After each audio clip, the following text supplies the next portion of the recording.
Alright, welcome to my new channel. This is my first video up on the channel. I am doing a Supreme Chaos Draft. So the way these Supreme Drafts work is you get 18 booster packs, and you get to make 2 picks out of each pack. And try to make a reasonably cohesive deck. So yeah, I'm not actually drafting like with anyone. I'm not like in a pod. So looking at this pack, Narset catches my eye. It's really good in Cube. It's probably a little bit worse in this format. Bleeding Edge seems really good. Giving a thing -2/-2 until end of turn, and then amassing 2, which basically means I get a 2/2.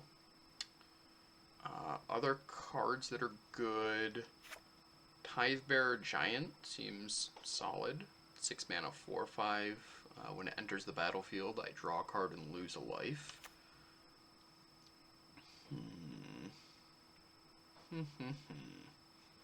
Spellkeeper Weird's fine.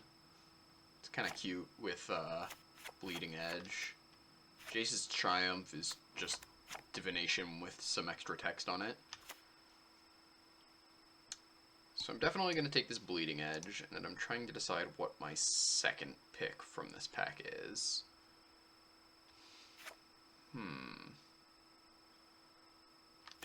Mostly debating between Narset and Tidebearer Giant.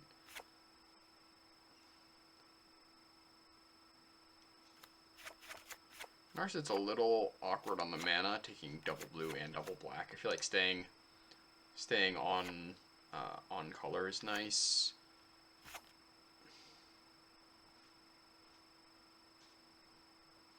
Narset's probably a little better, but it's close enough that I'll just stay on color here. These drafts are a little bit weird. You don't really end up with any signals because there's no one else in the pod. So it's almost like a different, like a variant of Sealed more than Draft, really. Whenever I gain life, each opponent loses 1 life, so that's a pretty strong card. Hissing Quagmire is very good.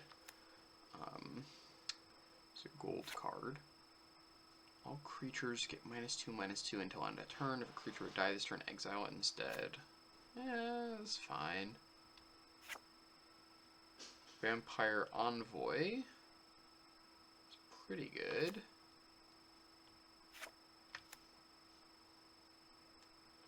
So I'm kind of debating between like this Quagmire.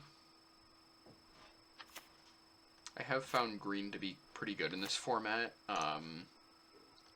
because a lot of cards are very kind of synergistic, and really want you to be doing a certain thing. So, like, for example, Cultivator Drone, right? You can add a colorless but send it only to cast colorless stuff. Well, that's not very useful in a Chaos Draft. So green is useful because it has a pretty consistent game plan of just like ramp into big things. And that's pretty consistent across most of Magic's history. Green does ramping into big things. So it is able to put a reasonably cohesive game plan together, I've found. I'm kind of curious with this little bit, though. I could take this little synergy. Black-white is often life gain. You know, we're gonna try to have some fun here. I'm gonna take this Cliffhaven Vampire. I think the highest expected value pick, like if I were doing like a competitive draft, I would probably take the Hissing Quagmire as my second pick here, but I'm gonna take the Cliffhaven Vampire. Okay, I got a Morningtide pack here. What am I looking at? Door of Destinies. Choose a creature type. Whenever you cast a spell of the chosen type, put a +1/+1 counter on Door of Destinies. So, I could go into Vampire Tribal. That seems ambitious. That's not good. Walker the Grove is probably the strongest card in the pack. Ambassador Oak is also good. What does this do? It does something if I have Kinship, which is not a mechanic that works great in Chaos Draft. What is this thing? That's fine.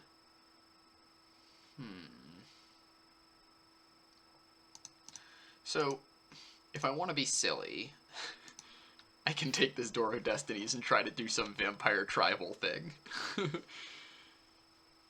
Like, it's not a good strategy.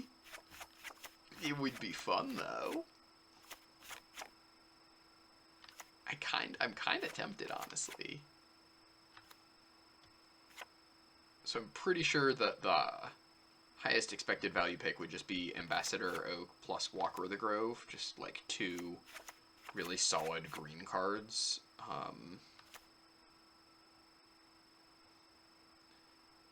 Ooh, I could take the Changeling Sentinel in the Door of Destinies. Just go hard into Vampire Tribal. Yeah, we're doing it.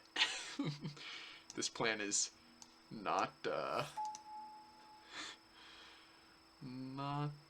ideal, but we're having some fun with it. Ooh, well, Heatbonder's actually kind of good with Sentinel and Cliffhaven Vampire.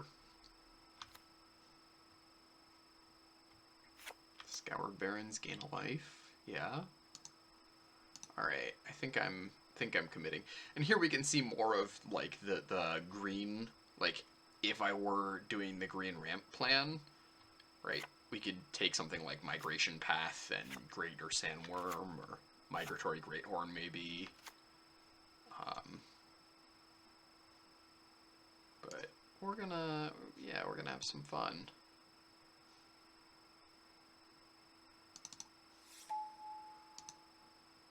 Okay. Ooh, Carnarium. So these the bounce lands are absolutely absurd. So this thing, it makes you return a land to your hand when you play it. But the thing is, this is kind of intrinsically a 2-for-1 because it's giving you, it taps for 2 mana. Right, so it's kind of like this Rakdos Carnarium is like a swamp and a mountain. So on the next turn you replay whatever other land you had to return with the Carnarium, and now it's like you got like a free land. Like you have 3 mana from 2 lands. Very good. What does this thing do? Discard a card, target opponent loses a life, you gain a life. Hey, gain a life, okay, okay. Pay 2 life, draw a card, only if you have no abilities or no cards in hand. Okay. Wow, Twin Strike looks pretty sweet. So I'm definitely taking the Carnarium, that's definitely happening. I'm just trying to figure out what else am I taking? This seems not good. I mean, if I have no cards in hand, I guess it could be okay, but it's just like I'm spending 5 mana and 2 life, and I have to have no cards in hand before I get my first card. I guess I can, like, drain my opponent out with it. I think Twin Strike seems interesting. I'm gonna take this Twin Strike, because, like, even just 5 mana instant deal 2 to 2 targets is... I mean, I wouldn't play that on its own. That's not good, but it's not heinously bad. And I have the Carnarium, so I might splash it. What does this thing do? Untap target creature... Yeah, I guess I'll take the Twin Strike. Okay. Well, Barbed Lightning's pretty good. 3 mana instant, deal 3 to target creature. And Volshock Morningstar is also quite good. This is like right on the sweet spot for equipment. +2/+2 is like enough that it turns any creature into kind of a serious threat, right? It turns my Heatbonder from a 2/4 into a 4/6, Sentinel from a 3/2 into a 5/4, right? So it turns all of your creatures into must deal with threats. And it only costs 2 to play and 2 to equip, which, I mean, it's not nothing, but it's not too expensive. Like, when you start getting up into, like, the things that cost 3 to equip, then it's a lot harder. What does this do? Whenever you gain life, pay X. Oh, well, that is a life gain payoff. How much life gain stuff do I have? 1, 2, 3. So I have Heatbonder, Envoy, Barons. Vampire doesn't really gain me life. Well of the Lost Dreams is a little too cute. I already have a 4-mana do-nothing artifact. Yeah, I'll take this Barbed Lightning and the Morning Star. It's also possible I might just be red. Like, I might pivot into red-black here, depending on what I open.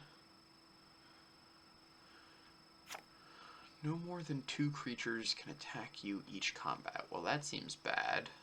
Hopefully I won't be being attacked by 3 creatures anyways. That would be my first choice. Protection from blue. Bloated Toad. King Crab. Put a green creature. That's kind of cool. I'm not taking it, but it's interesting. Rank and File. A zombie. There's some zombies in the art here. It's a 3/3.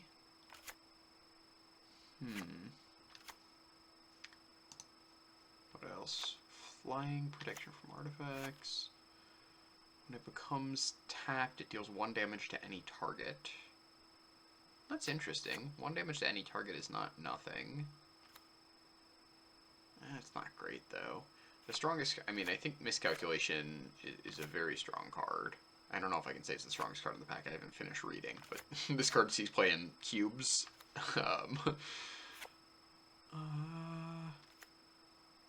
Okay, Unearth is pretty good. It cycles when it's dead, and it can return small things. So it can get back, like, my Vampire Envoy or Alert Heatbonder. That's bad.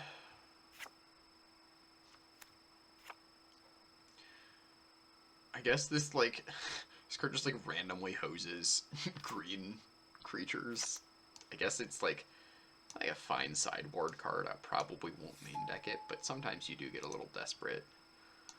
Okay, I got a pack of Aether Revolt here.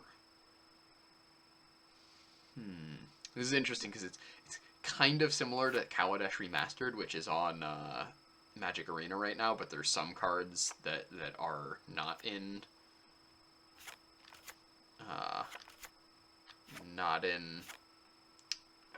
Kaladesh Remastered. Didn't make the cut.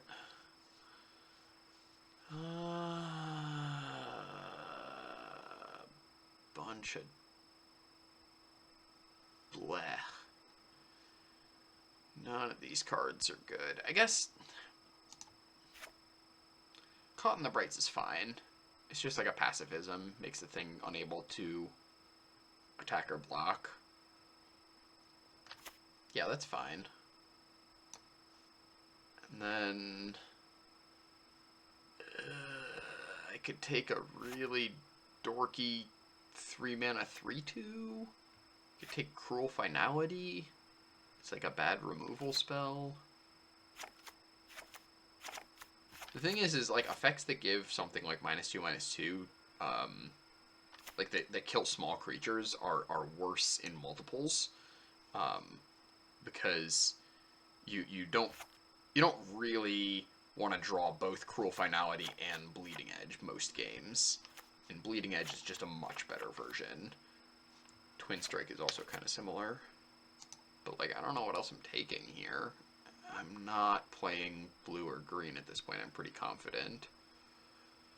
Could take the Reservoir Walker. That gains 3 life.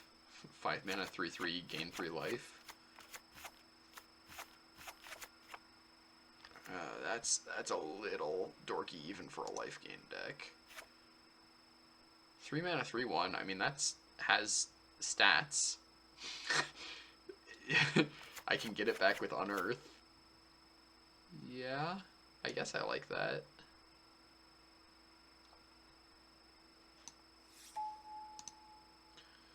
Okay, what are we playing here? We got... You control target player during that player's next turn. Well, that's kind of fun. Let's see what else. We have a 2 mana, 2/1 that gives me hexproof. We have... This card leans pretty aggressive.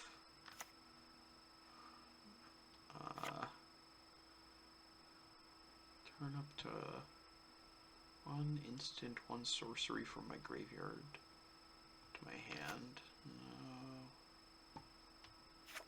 Just take like a 4 mana 3/2 intimidate.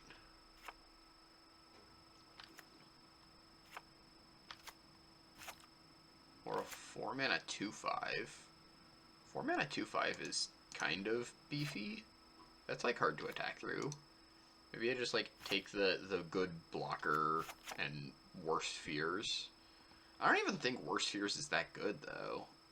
Like, my opponent is just like, this format is so slow and grindy that by the time I get up to 8 mana, like, what am I gonna do for my opponent's next turn? Just like pass?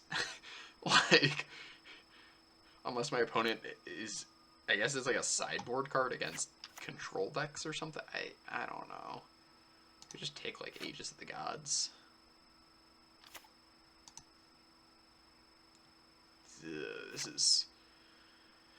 This is awkward.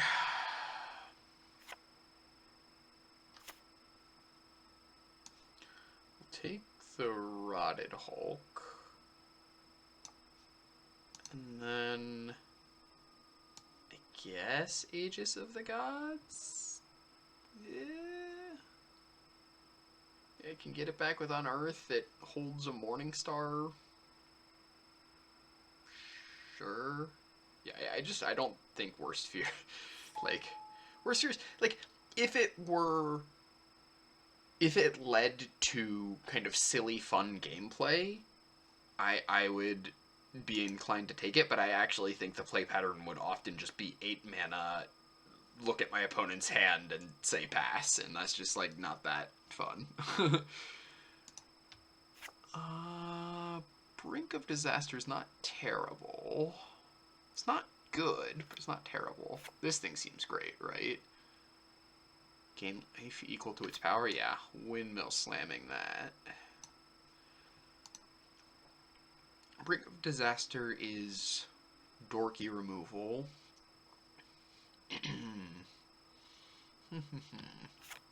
Could just take the 2 mana 2/1. Can return it with Unearth. Holds a Morningstar. Yeah, that's probably it. It is pretty good. Like, when you get something that randomly has unblockable. This has Swamp Walk. So if I hit something that's unblockable, that could be pretty strong. If I'm playing against the right deck. Ooh. Alara Reborn, you say? So Alara Reborn is an interesting set because 100% of the cards are gold. Destroy all blocking creatures and blocked creatures. That seems bad.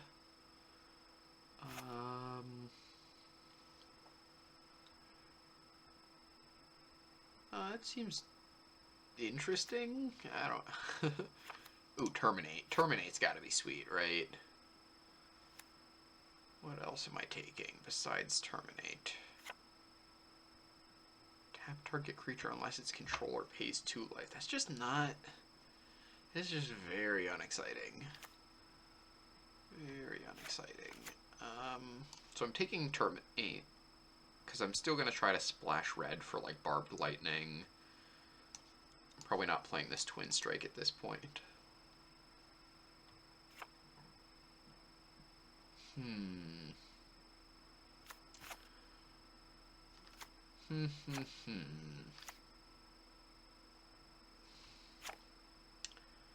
They've got Border Post. Border Post, I don't actually have to cast the Border Post. I can use its ability to get it into play. But at that point, why don't I just play a mountain? Because then I'm not actually ramping, right?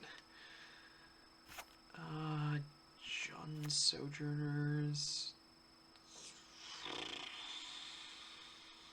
I don't know. I don't think I'm going to play any of these cards. I'll take the... Yeah.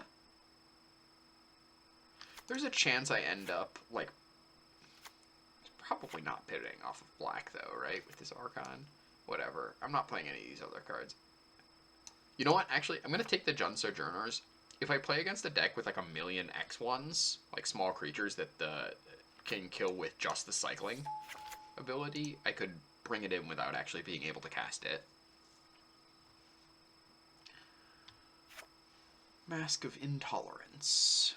4 more basic land types, does 3 damage. No thank you. That's pretty good, but pretty far away from what we're doing. Put all elf cards. Okay, don't want that. Don't want that. Yikes, this pack is pretty bad. What does this card do? Has handcuffs on it. Can't attack. Gets -1/-1. Can't block. Okay, that's good. I'll take that card. Next 1 damage to be dealt to any target.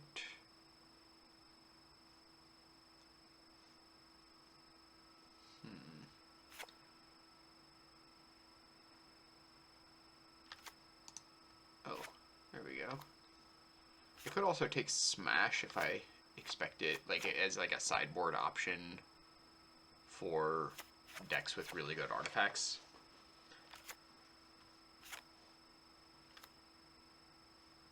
Prevent the 1 damage that any target.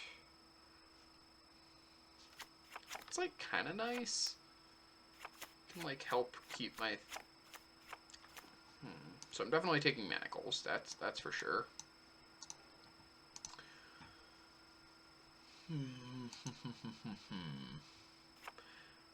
I'm doing really well on playables. I have...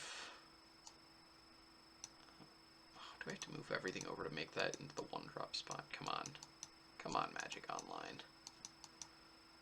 Okay. I just wanted to, you know, scooch it. Yeah, like 18 playables. I'm gonna take the Smash as a sideboard card.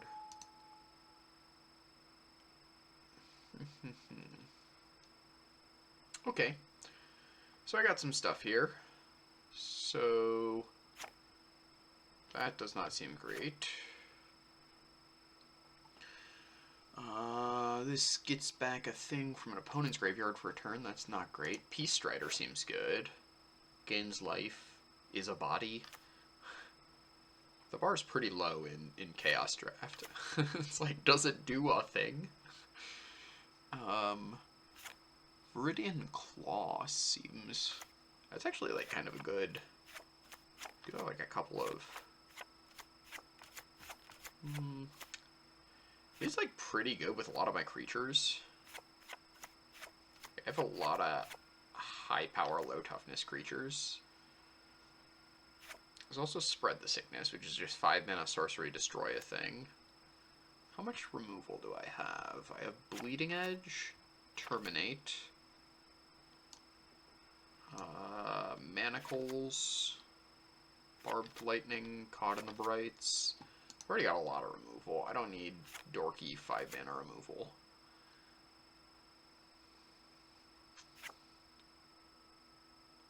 This thing can gain Vigilance. Combos with the Alert Keyed Bonder. I just have to give it Vigilance every turn to keep gaining life. Let's take... So I'm definitely taking the Peace Strider.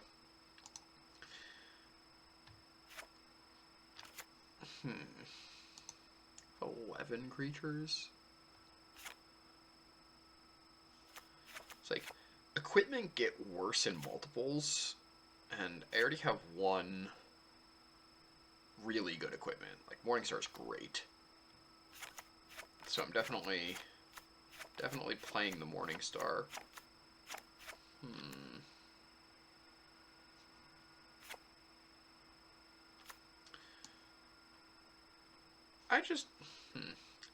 I just don't feel like I really need to spread the sickness. I'm gonna take the Viridian Claw. We'll see where I go with that. What do we have here? That's a god. Off color, but at the beginning of each upkeep, if you had another creature enter the battlefield under your control last turn. Okay, so it draws me a card every time I play a creature, but it's like a little bit delayed. That's not worth splashing for. That's pretty good. Also not worth splashing for, though.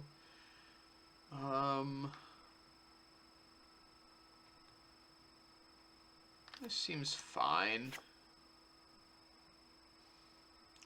Tribute's kind of an awkward mechanic, because it's like, if the sacrifice would be, if like making them sacrifice a thing would be good, then they just won't do it.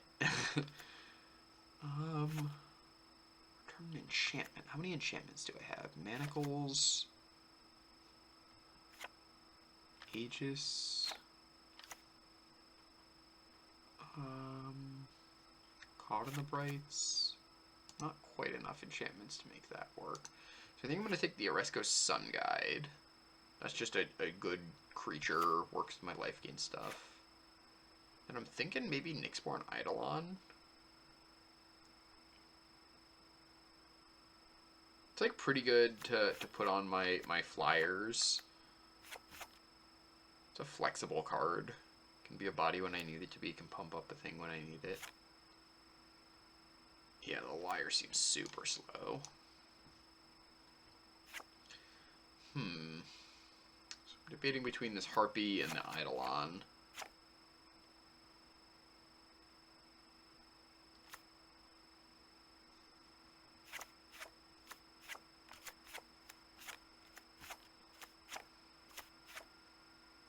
They both carry an equipment.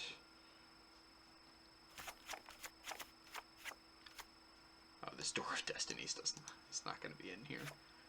I'm gonna take the Harpy. I panicked. I don't know if that's right or not.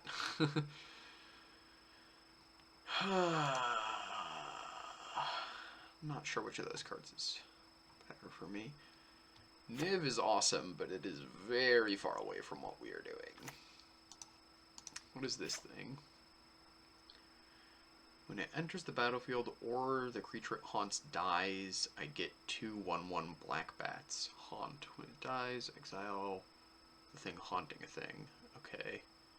So this is 5 mana for 3 1/1 flyers that give me 2 more 1/1 flyers when I kill a thing. That seems good. Seems great, actually. Like, especially with Morningstar.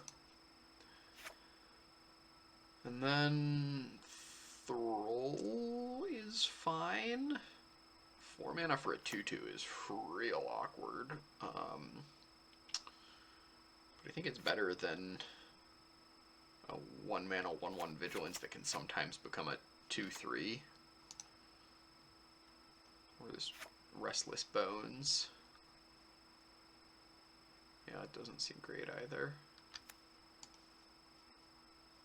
Okay.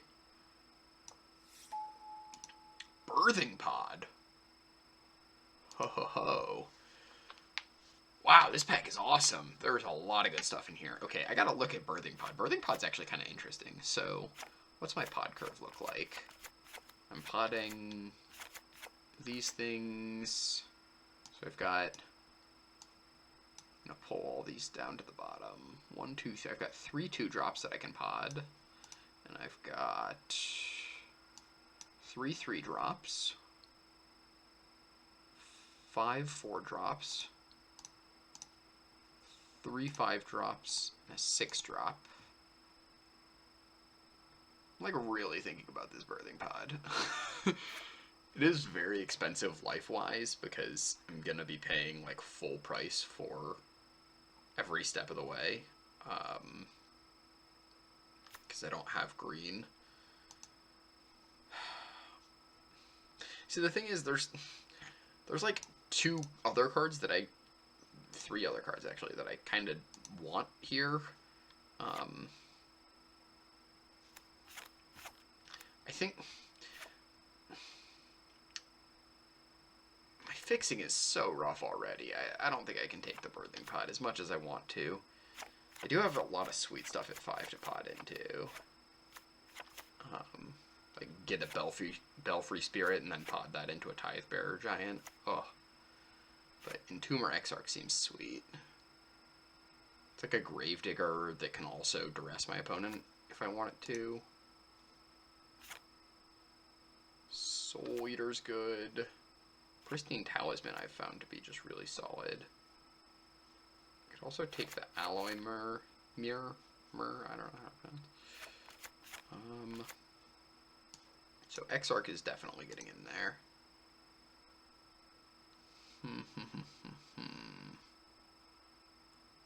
16.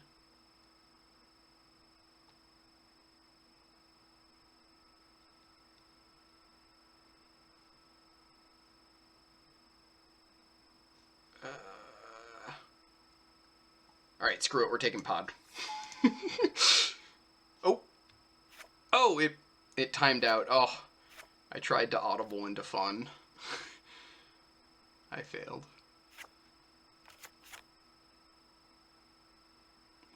Okay. Briarwood Sextant. Ugh, that's real awkward. 3 mana to just get a land into my hand. Yikes.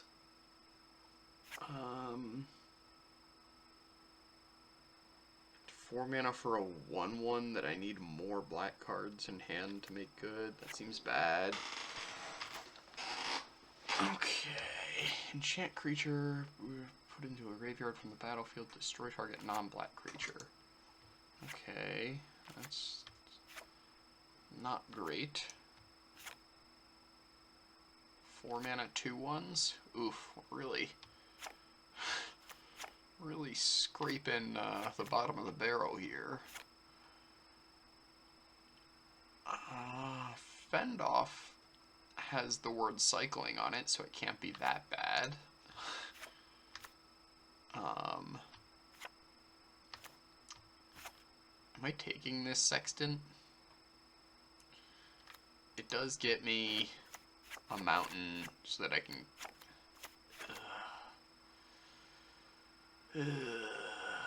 Alright, whatever. I'll take my lumps.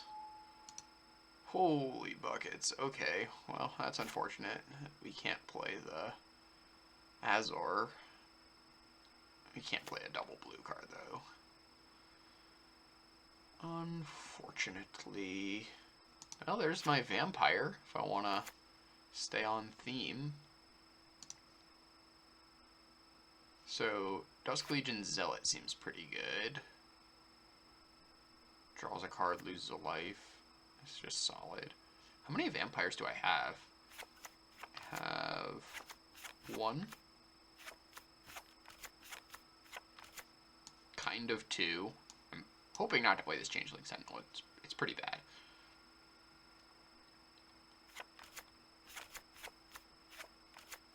Three.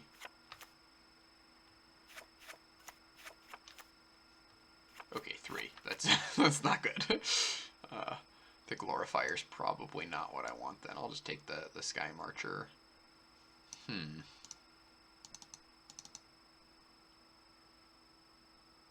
Well, the double costs my mana is so bad. And this is the last pack, so it's not going to get any better.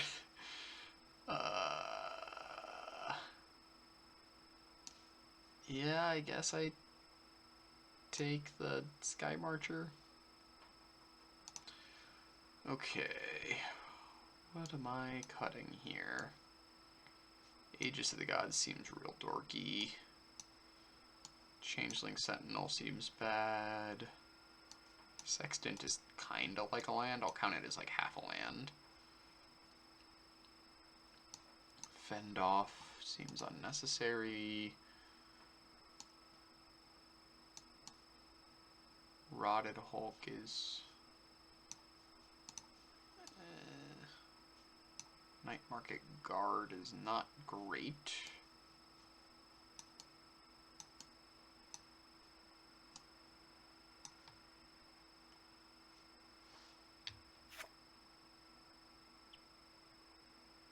Like, if I'm gonna play the Sextant, at that point, shouldn't I just... Like, maybe I should just play... another mountain or something. It's so slow. But I do have really heavy mana. I've got double white, double black, and red. And, like, several of each. So my mana's real bad. 1, 2... So I want to play 17 plus the Sextant, I think, because of how bad my mana is. So what would it be right now if I just auto-filled it?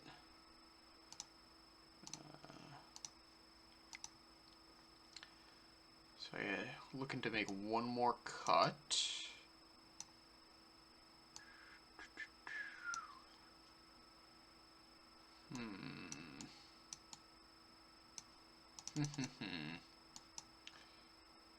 Could cut the Sky Marcher. It's a pretty good card, but it does make my mana worse. It's like pretty taxing on my mana. Yeah, I'll cut the Sky Marcher.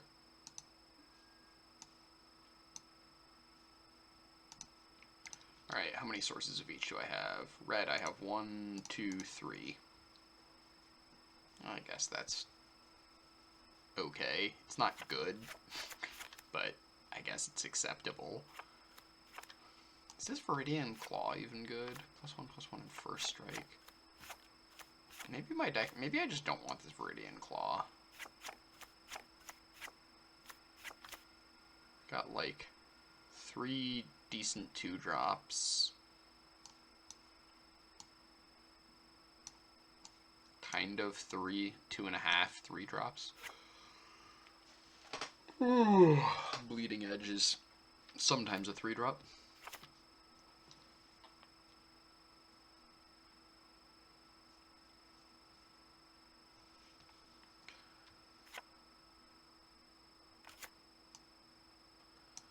Like, what would I swap and just, like, put in, like, a Rotted Hulk or something?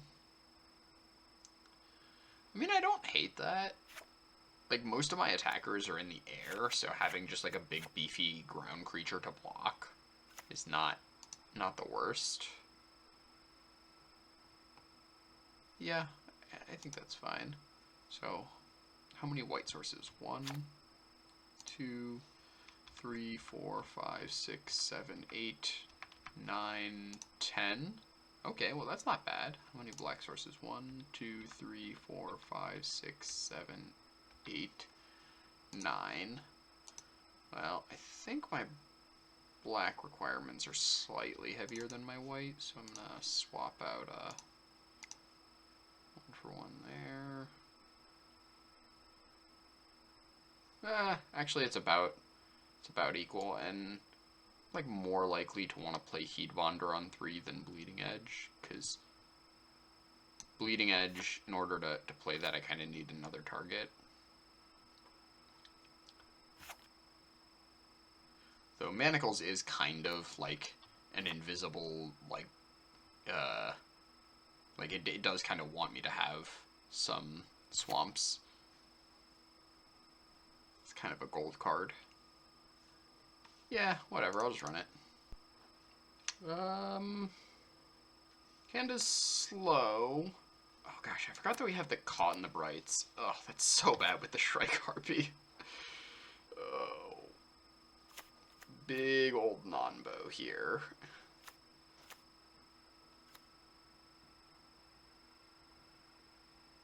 The Shrike Harpy was a I probably shouldn't have picked that. It's hard to mulligan a land that's, or a hand that's lands and spells and has all my colors. This format's slow enough that I'm gonna keep. It's like a little awkward that I have these two.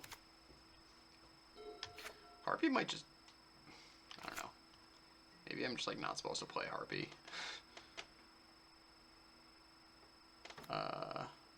Okay, there's the land.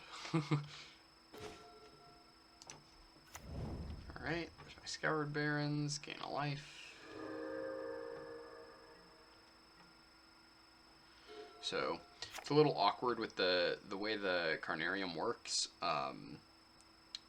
I would actually have to discard if I ran it out next turn. So I want to try to get another card out of my hand before I play this so I don't have to discard to hand size. Oh, there's a Cliffhaven Vampire, that's pretty good. So I'm going to try, if possible, I would really like to save this Caught in the Brights for after I cast Shrike Harpy, because if I do it beforehand, then it just does kind of nothing.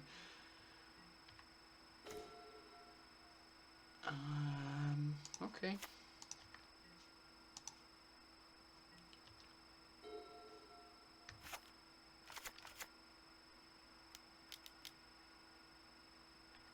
Double strike. Okay.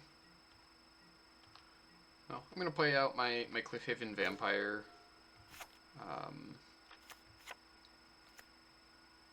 Yeah.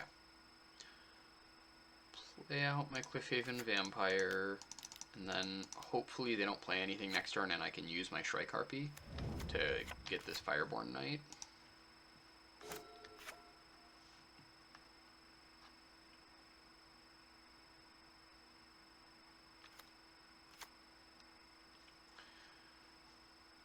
Okay, they're on 5 lands.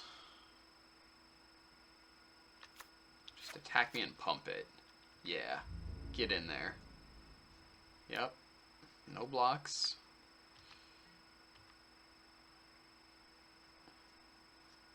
Come on. Yeah. Oh, that's great for me. Okay. This is excellent. So now I get to Harpy. They might just give me a 4/4 flyer. In fact, they probably will. I don't think they're going to sack this Fireborn Knight. But that's fine. I mean, if I have a 4/4 flyer, that's also just good.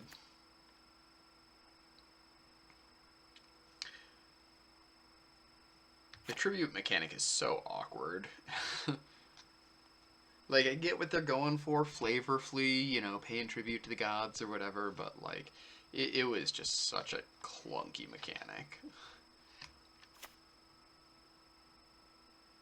Your opponent getting to make the choice. Always bad. Because they're always going to choose whichever one is best for them.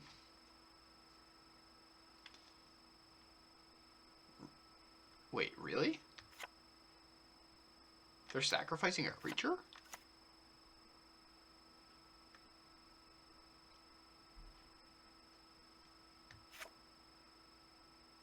Oh. Oh. Okay.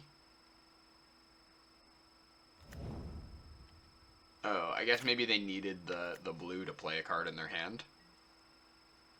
Because they could have just, like, put counters on the Shrike Harpy and then pathed the Harpy and still had their Fireborn Knight. So they must really want this island. So, I don't know what's going on there, but...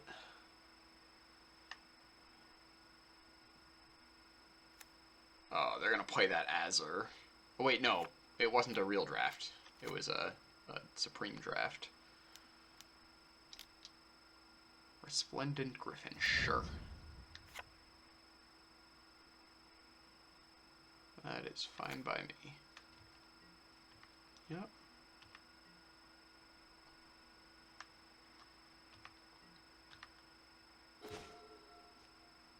So they could have a combat trick here, but I'm not, like, too worried about that. I'm fine trading my Shrike Harpy for a combat trick. Be a little less stoked about trading my Cliffhaven Vampire, but it's still fine.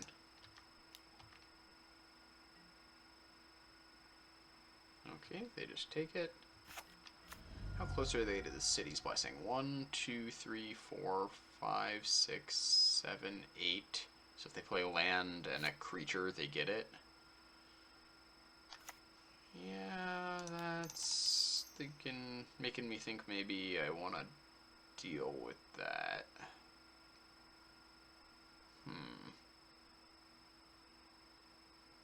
Yeah, I'm gonna have to deal with it at some point. It's gonna get out of hand if it is allowed to stay on board.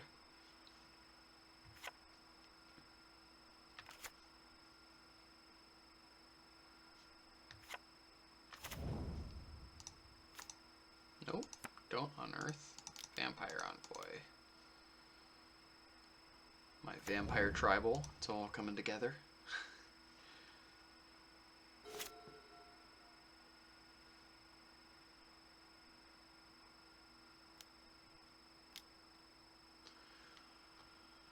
You control another... Okay, so it's a 3/2 flying? Sure. Do not care about a 3/2 flying. Yep, that's fine. Yeah, their stats match up very poorly against mine. 3/2 flyer is just not where they want to be, unfortunately. Against a 2/4 and a 1/4. I mean, they can block it, but I still get to tap it and get my little combo.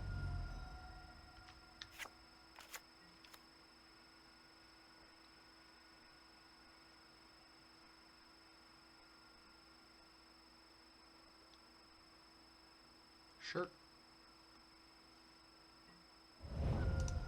Alright, Tithe Bearer. Draw a card, lose a life.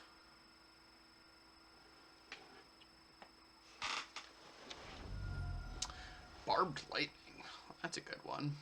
I'm gonna Carnarium, returning the Scoured Barrens, because that drains my opponent for 1 when I play it.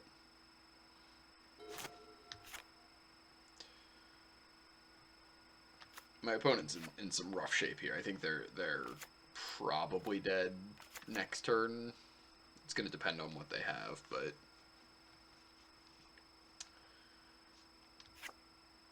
Barbed Lightning can take out their blocker and deal 3. Attacking? Okay. That does not bode well. Oh? Okay. I thought they might have had a Wrath because of that attack there, but doesn't seem to be the case. No? Alright. Please no Settle the Wreckage. Funny thing about Chaos Draft is that they could have literally anything. So, never know what you need to be playing around.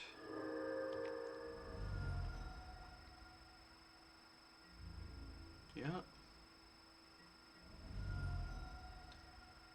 Okay.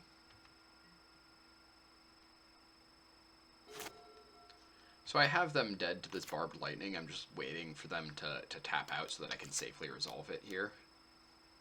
Angrath, sure.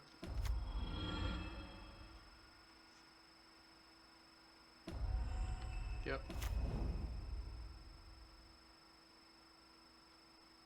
And I'll do it end of turn if they don't play anything, but there's just no reason to run it into counter magic or potential counter magic. I don't know what the last card would have to be for them to win.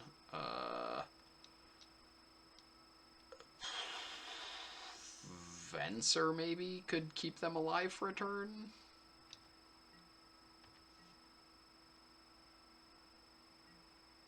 Yeah, they're just super dead. Super dead. Alright. Dealing 3 here, 3 there. Pow pow.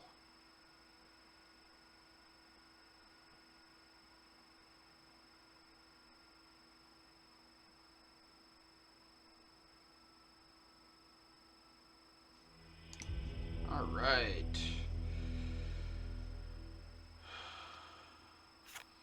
What does Door of Destinies do again?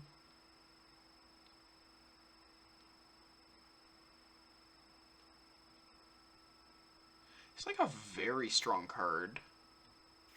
I was debating about if I could make that work. I just... No, I would need several more vampires than I have. Like if I brought in both of those, then I'd have 5 vampires. So like I'd really want to get my vampires to be getting +2/+2 before I'm...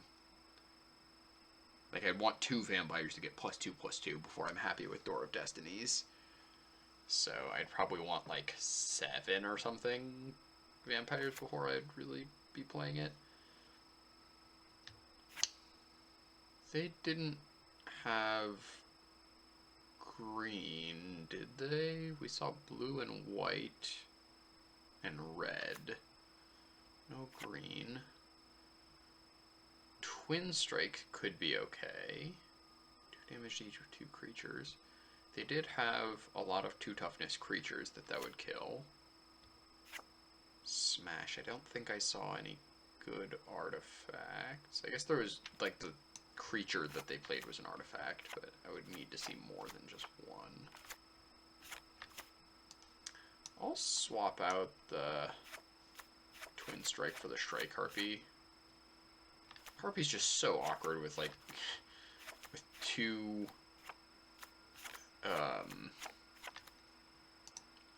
pacifism effects. My mana's even sketchier now, and now I've got 3 sources for 3 cards or something. It's not for 3 red cards. It's not good.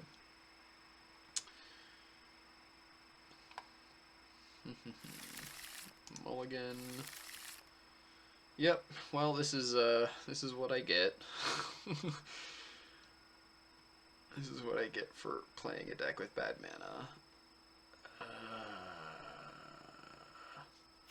This can cast a spell.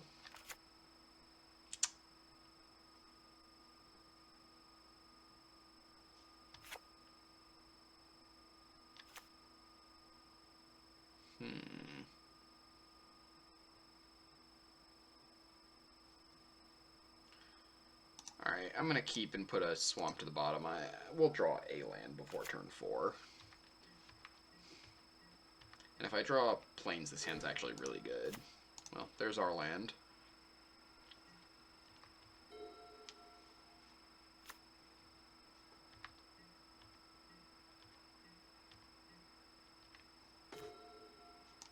Okay.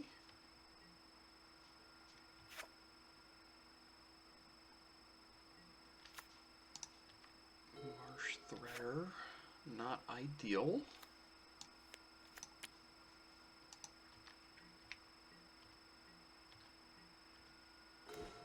Okay, well, that's pretty good, actually. Debating if there was a better card at my sideboard. You know, the card that says, the enchantment creature that says you have hexproof might just be better than Marsh Threader in a matchup where I know my opponent isn't playing swamps. I don't know if there are any cards that target me. Bauble, sure.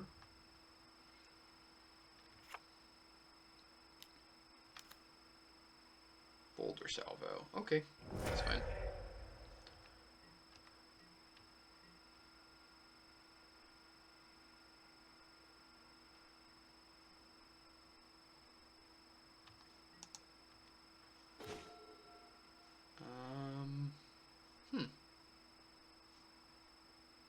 Yeah, I actually kind of like unearthing here.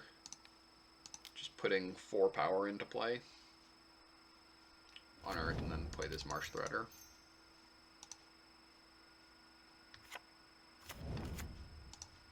The Sun Guide trades pretty favorably with the stuff I've seen from them too. And if they don't trade for it, then I'm just gaining life, so happy with that.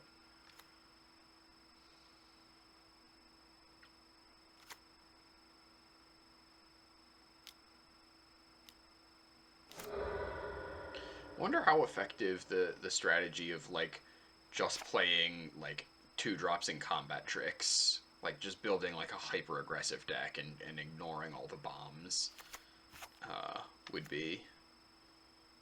Maybe that could be one I try in my next video. It's a little less fun to do. Cliffhaven Vampire is very good. It's actually really good, because I also have this Sun Guide. Yeah. Play my land to play around Daze, Force Spike, and Mana Tithe.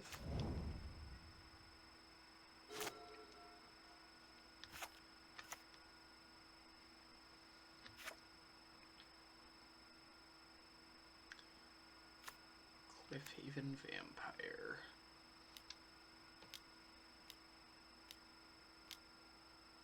What does this thing do? Cast a spell that targets it, gain control of another target creature until end of turn. Untap that creature, it gains haste until end of turn. Okay. Yeah, super don't care about that. I mean, I guess it's it trades with my Sun Guide, but it feels pretty bad when your 5-drop trades with your opponent's 2-drop.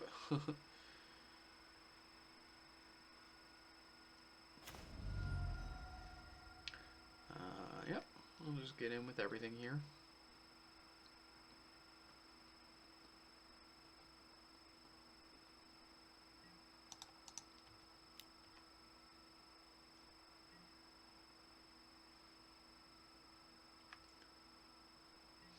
Interesting. So they're not opting to trade.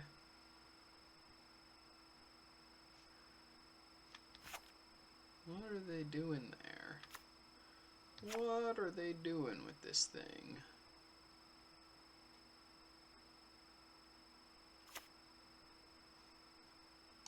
Well, I'll just play a Thrall.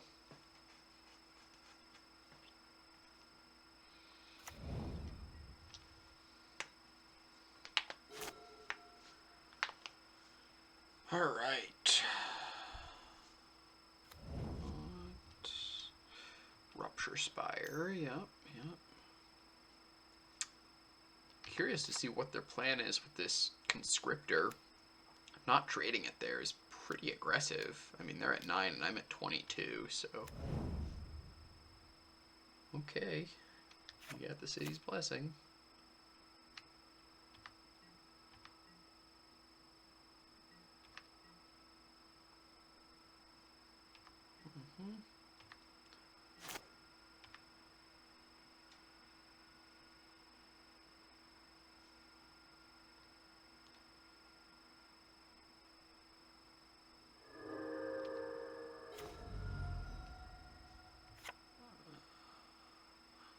So I could kill a thing with Manacles. That's not using my mana very efficiently. I'll play the Peace Strider.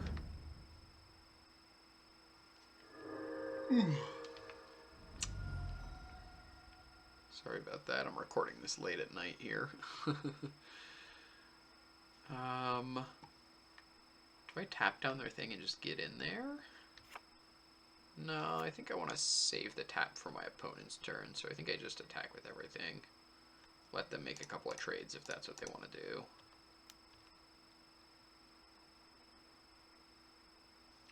and then tap down a creature on their turn.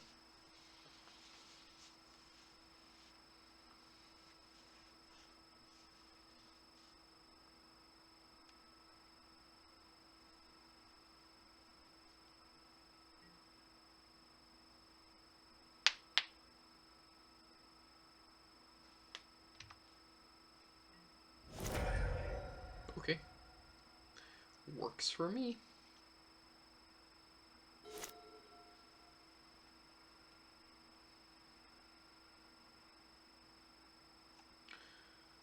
So I'm not going to tap down the Griffin in response to my opponent going to combat, because I'm totally fine with them attacking me. Alright, and I win the match. Okay. Let's just go ahead, hop right back into the queue. Here we are for round 2. Our opponent is on the play. And yeah, we're looking at a keep. Mana's a little sketchy as always, but we do have Marsh Threader, and they just played a Swamp, so that's a good sign. Like that.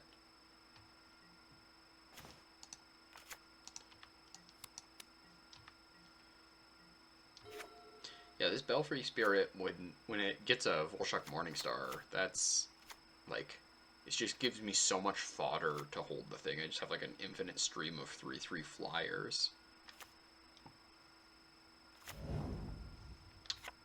Okay, yep, so they got the red-blue tapped land, or bounce land. So this is interesting.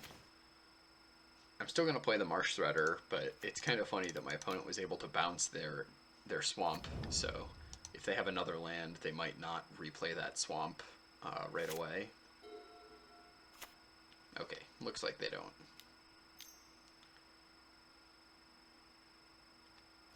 Border Post. Sure. Opponent's ramping. They got some good mana happening over there.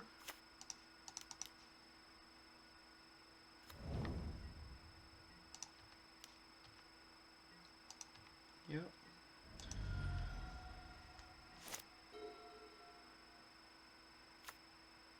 So they might just be blue-black control. The boiler works like I will often play a single on color one of these lands, bounce lands. I was blanking on the term for a second. Sometimes it might even be correct to play double off color lands if you don't have very heavy mana requirements. That's just how strong these.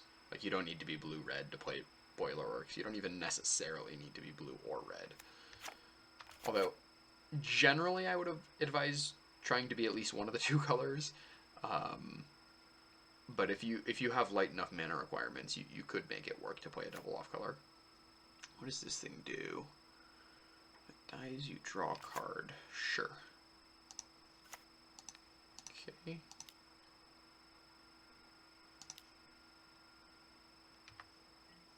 Alright, hit them with a 4/3 Swamp Walk.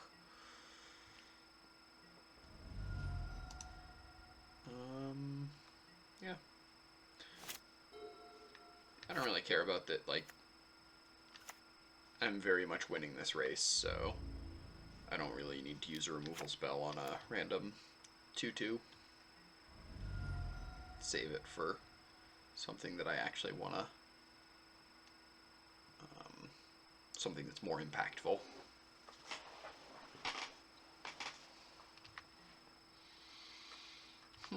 Passing with a lot of lands up. Well, I'm going to go to combat and attack. You can see what they do there.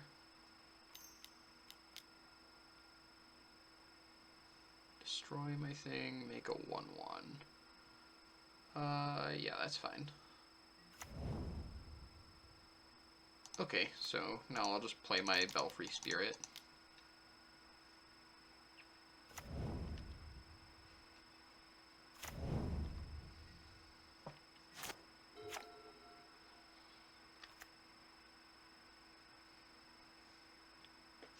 So I've got a ton of 1/1 flyers, good equipment, 3 removal spells in hand. I'm feeling pretty good about my position here.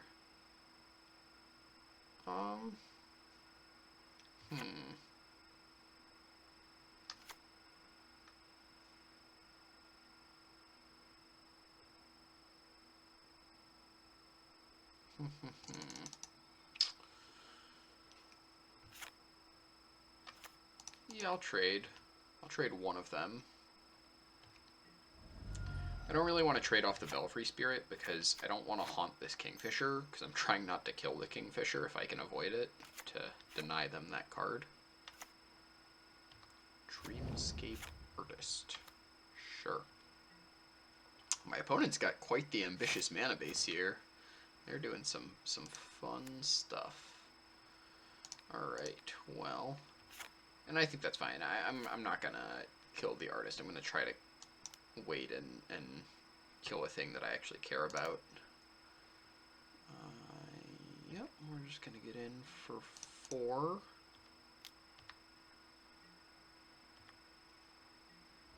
I'll play my Sun Guide.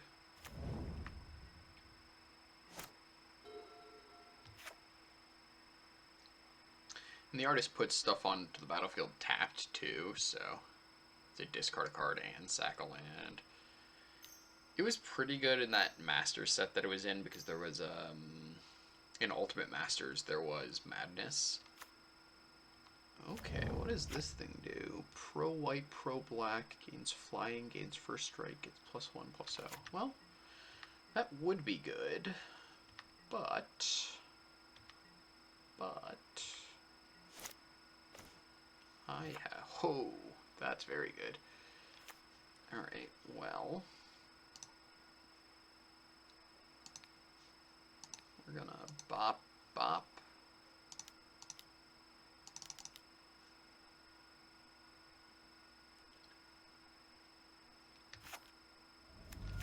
Yep.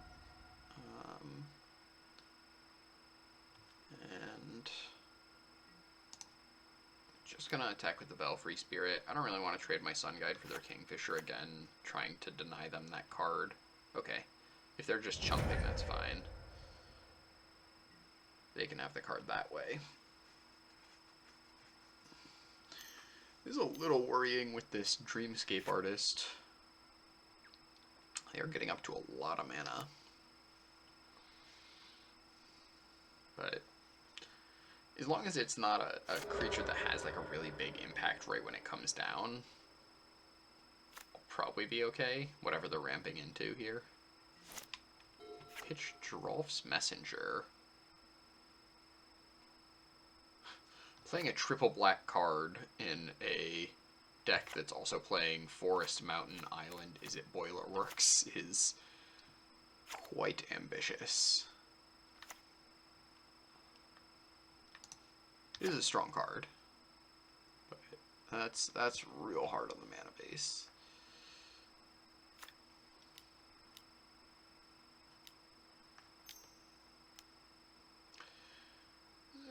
Massacre Worm. Okay, that's a good one to ramp into. Also another triple black card. I think I'm actually fine with that. Like, it's good, but I still got my flyer here.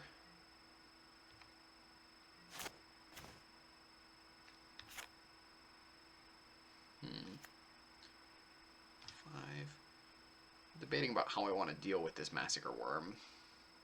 So I could terminate it. Terminating it leaves the door open for reanimation. It's also an instant speed thing that I'd be giving up.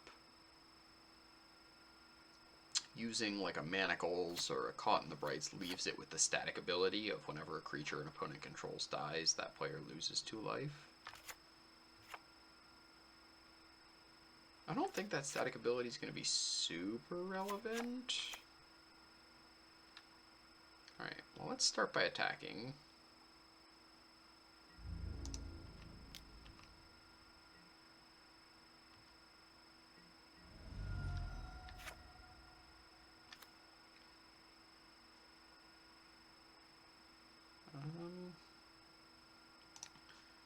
I'm actually just gonna use my Caught in the Brights on it.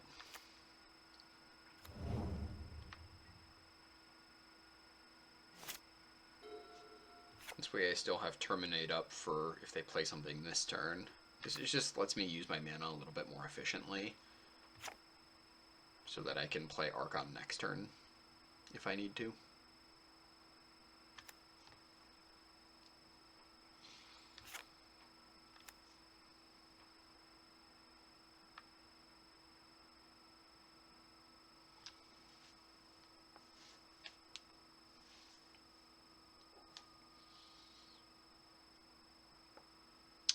So,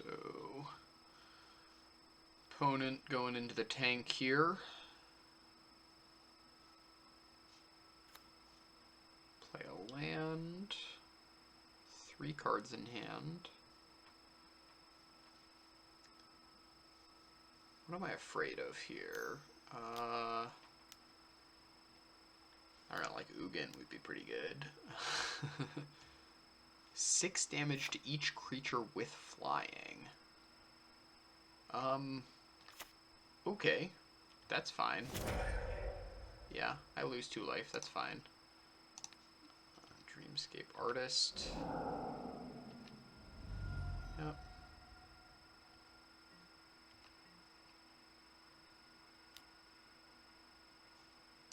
At this point, I'm just gonna kill the Dreamscape Artist because I really want to get the Belfry Spirit ability.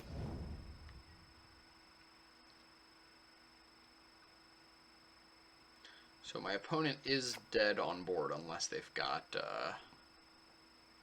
something else going on here, because I can just hook up one of these bats with the Morning Star, attack for 4 in the air.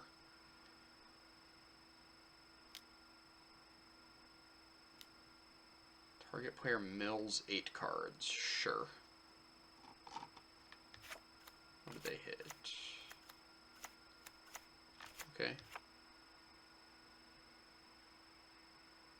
So they do actually have a reanimation spell, so I feel very vindicated for not using my Terminate there on their Massacre Worm.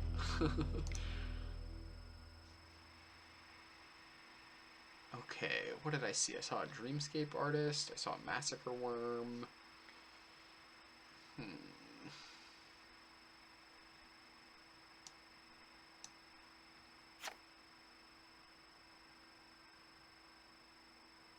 Me having Hexproof, is that relevant? I mean, I guess it makes it so they can't mill me 8.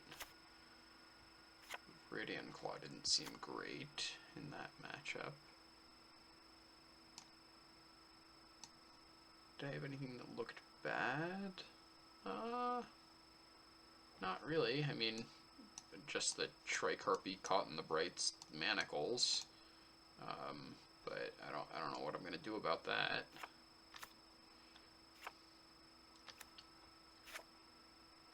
Guess I could just like swap the Harpy for a Night Market Guard.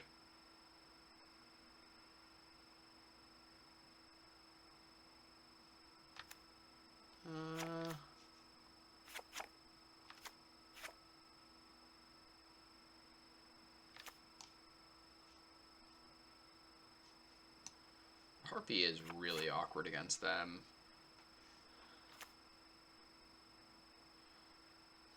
Because they've got the Kingfisher too that they're happy to sack. I just don't know what else I'm bringing in. I didn't see any green creatures, did I? I saw a forest.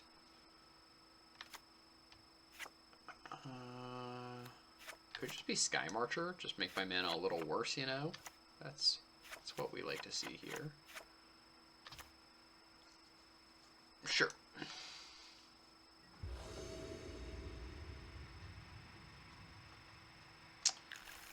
Well, that's a plugin.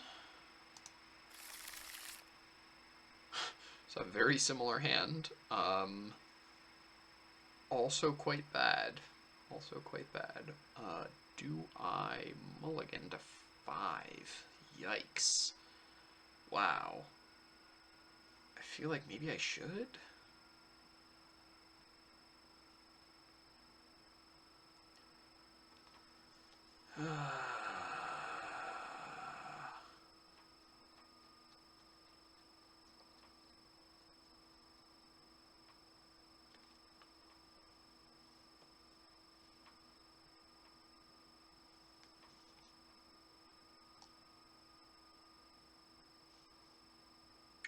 What am I hoping to keep in a Multify, though, that I'm not going to get from this hand?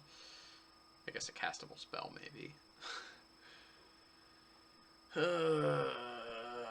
I could pitch the Belfry Spirit. Alright, I'm going to keep this hand. We're going to pitch the Belfry Spirit. It's not a good hand.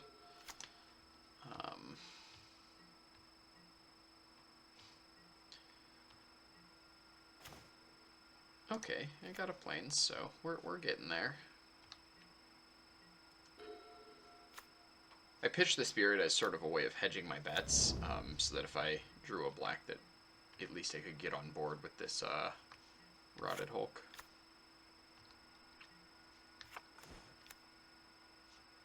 Okay. Yeah, that's not ideal. Ooh, they're attacking with the Dreamscape Artist. Okay. Interesting. So they're spending their mana on something else. Border Post, Cluestone. Okay.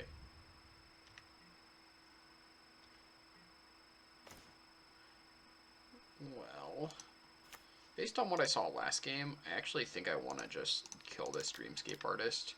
Because they've got like a lot of colors of mana that they're trying to find. They're ramping into some really big things. They're doing some reanimation. So the artist seems pretty good for them in general.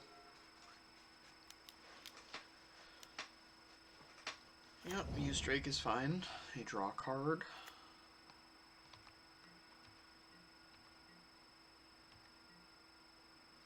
Okay. Yikes, On Earth is not good. Well, we're just gonna play our 3-mana find a land. And say go. From your graveyard. I had to check. I was just reading On Earth real quick. I guess I wouldn't even really want that artist because I can't activate it, but some reanimation spells can get from any graveyard, some can only get from yours. Yep. Kingfisher. Okay.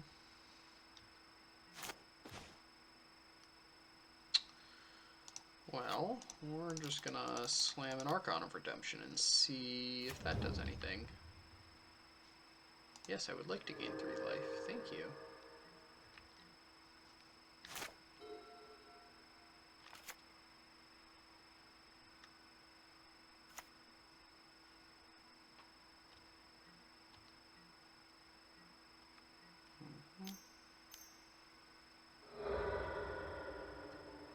Cracking the Cluestone to draw a card. I like that.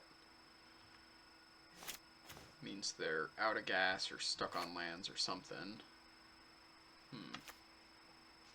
Exarch's interesting. Well, I'm gonna start by attacking. See what they do. No blocks.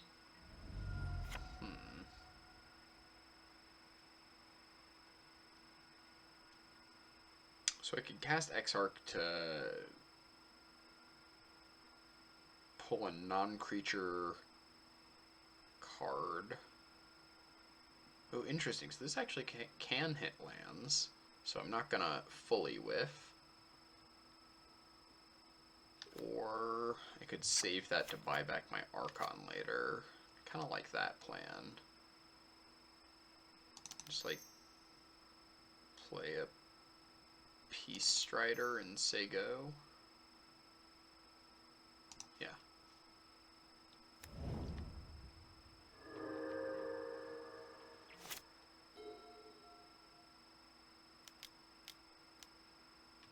Foresee. Okay, well, now I'm wishing I had used the Duress mode on Entomber Exarch. I guess I didn't foresee this situation.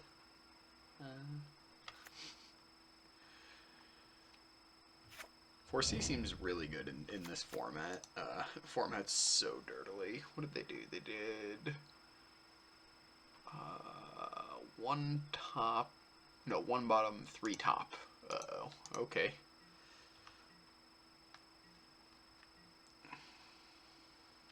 Yep.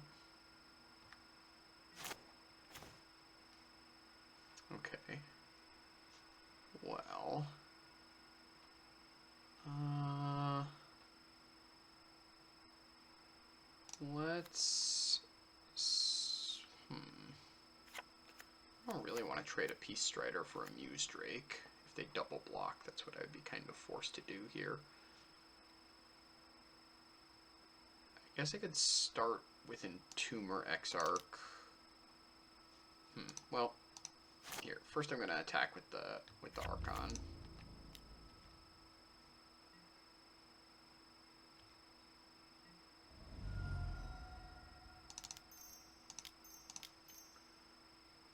Okay, they've got 5 cards in hand, so I'm probably going to hit with that.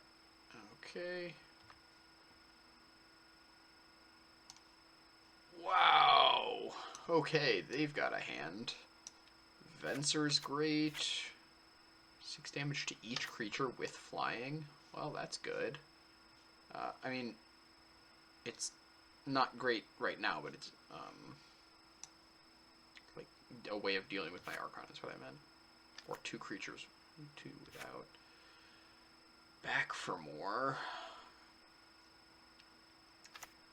Back for more is very good. They don't have a great back for more target right now. They also don't have the mana to cast back for more. So I'm not that worried about it. I think I'm just going to take the Artful Takedown, because that can deal with my Archon. I'm going to cycle this Unearth. Okay.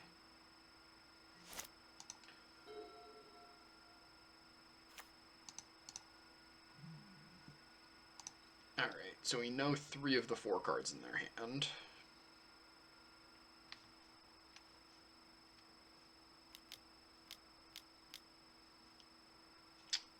Yup, that's good.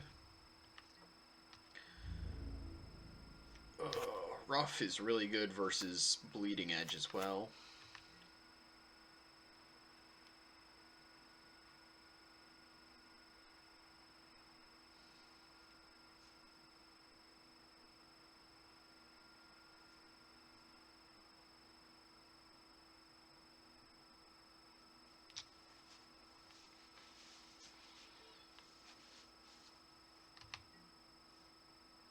So they don't have Venser up right now. That's good to know. Oh, Morningstar? Yes, please. That was a good draw. Okay, so we can Morningstar. Equip on... Equip on the Peace Strider, I guess. And just get in for 5.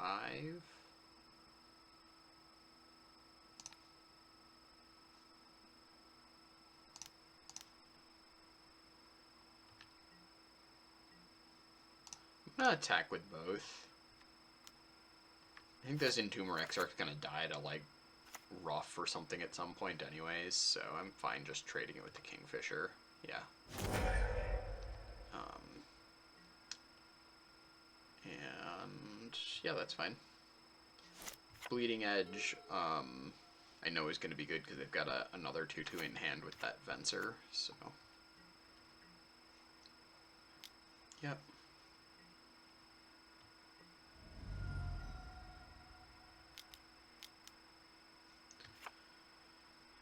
When it enters the battlefield, return a blue or black creature you control to its hand. When it deals combat to a player, look at player's hand, choose a card from it, they discard that card. That's...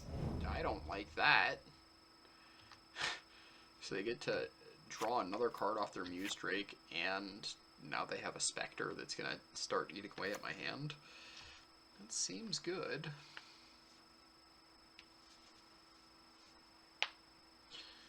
We're on a bit of a clock. I got a 5/5 in play. Okay, so... Alright, well...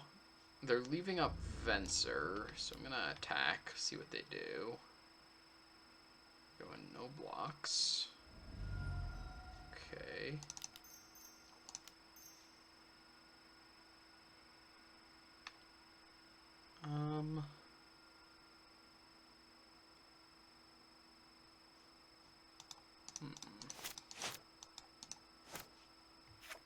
think between Heatbonder and Hulk, the one I care about resolving is actually the Heatbonder. So I'm gonna play Rotted Hulk because I think they're gonna Venser it. They chose not to. Okay.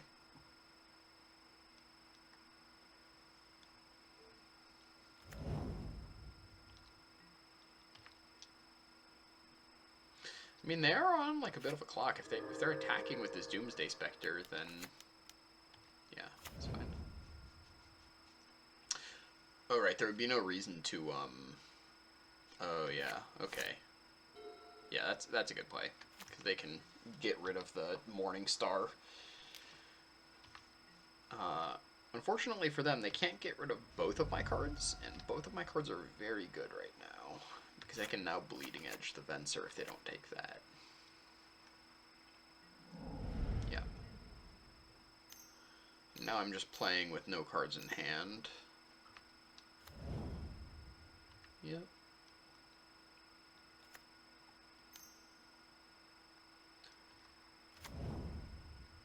Okay. So what would I like to draw? Sky Marcher's not bad. I'll take that. Let's kill this Venser.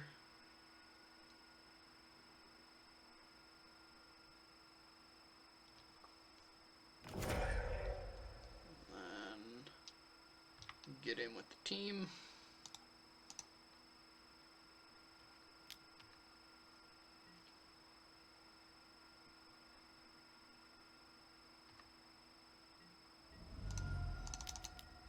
Play a Sky Marcher.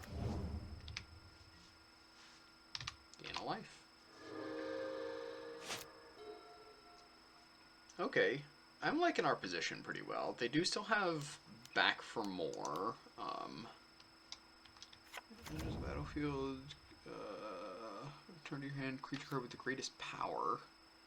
So that would be, they'll take Venser. Yeah, they took Venser. Okay, well that's good. So then now they get to bounce a thing back to my hand. My Sky Marcher.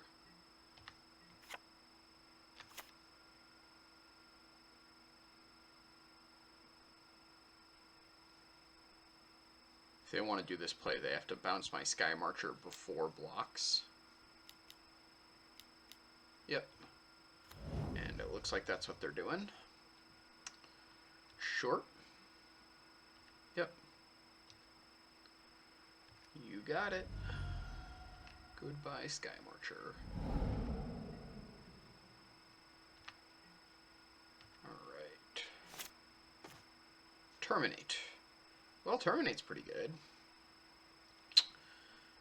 Are they... How close to dead are they?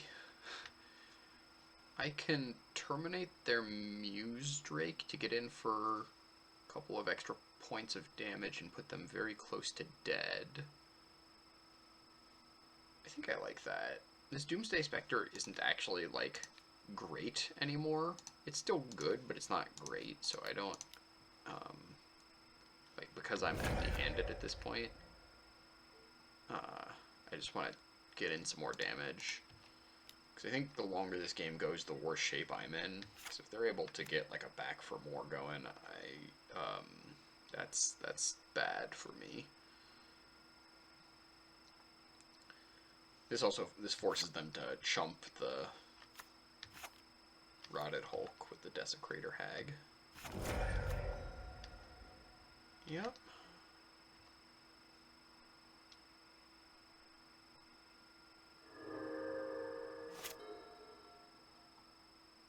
Okay, they're down to 2. We have 3 creatures on board. Yeah. Screeching Scob. Well, there's the Massacre Worm. If they have like a forest or something, that'd be really good. Alright, and it looks like we won it. So, let's go ahead and see if we can go 3-0 for the trophy here. The Volshok Morningstar has been the star of the show so far, I'd say. I think that's probably the best card in my deck. Well, maybe the Archon, actually, but Morningstar's a close second. Yeah, I'll keep this hand. Two playable 1-drops. Or 2-drops, I mean.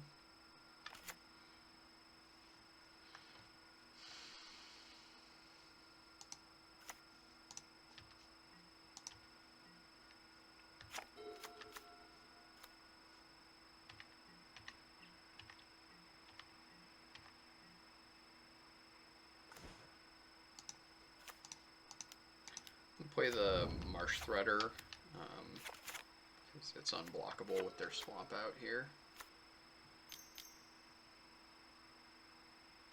Yep, Sorin's Thirst, that's fine. I might be able to get it back with this Entomber Exarch in a bit. We'll have to see. The Entomber Exarch might... I might end up saving it for like this Tidebearer Giant. It'll depend on how the game plays out. There's a Forest.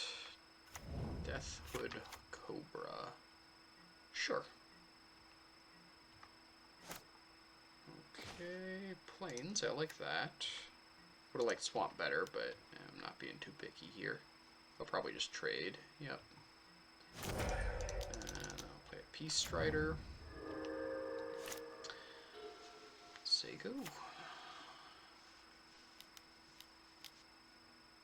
What is this? -1/-1 counter on it for each creature an opponent controls. Okay, so it's a 5/5. Well, that's good. Thankfully, I have a removal spell for it.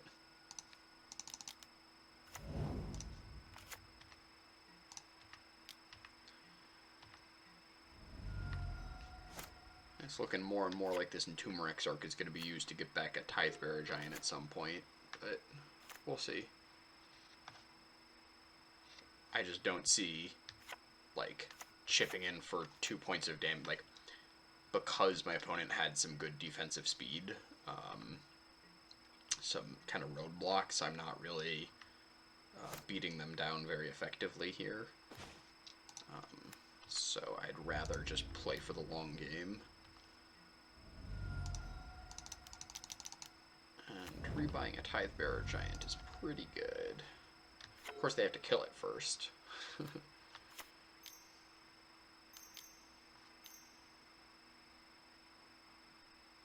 Timbermare. Okay. That's pretty good. It's awkward because they, yeah, they can't really attack with it.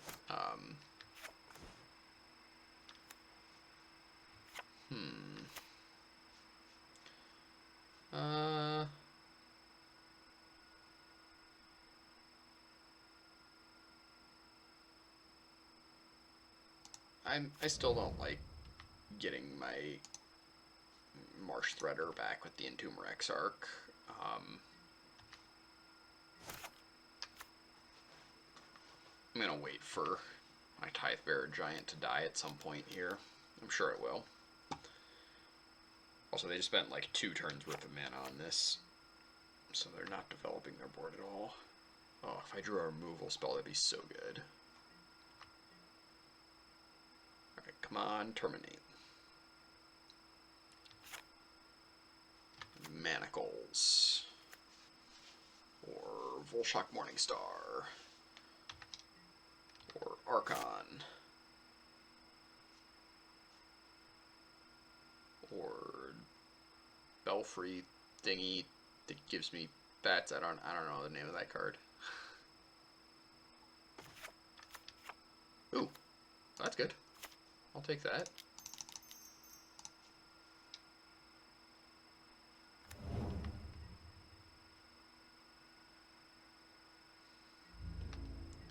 That is a removal spell. A slow, clunky removal spell, but a removal spell.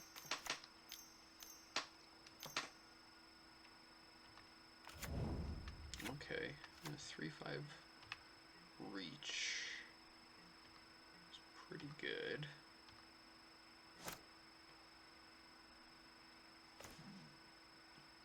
Alright, so what I can do here, well, first I can play this Elite Heatbonder.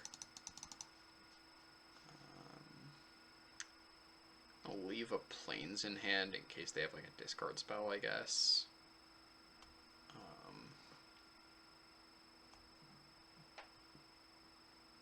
I can start holding on to lands.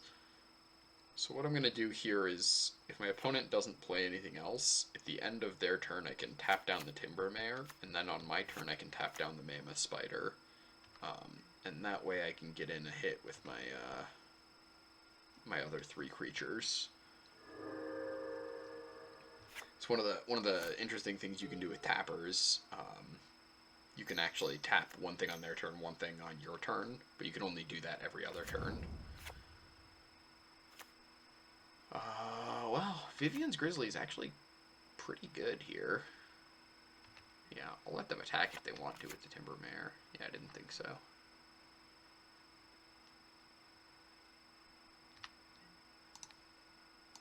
Alright, I'm going to tap down that.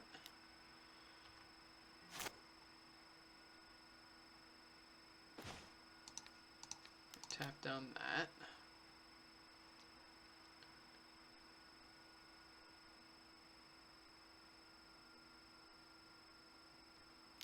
So I can only do this every other turn, because now next turn, like on their end step, my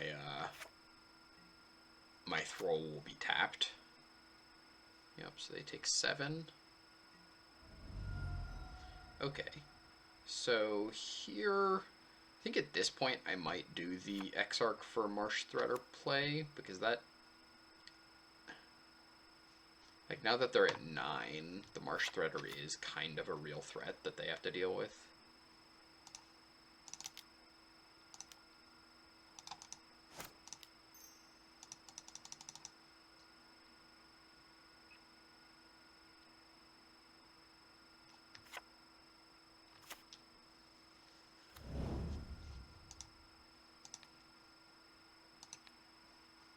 Alright, get back the Marsh Threader, replay it.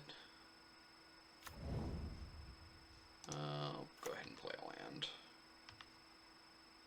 Because now I'm at the point where I'm actually not holding on to any more cards, so now I kind of want to get empty-handed. When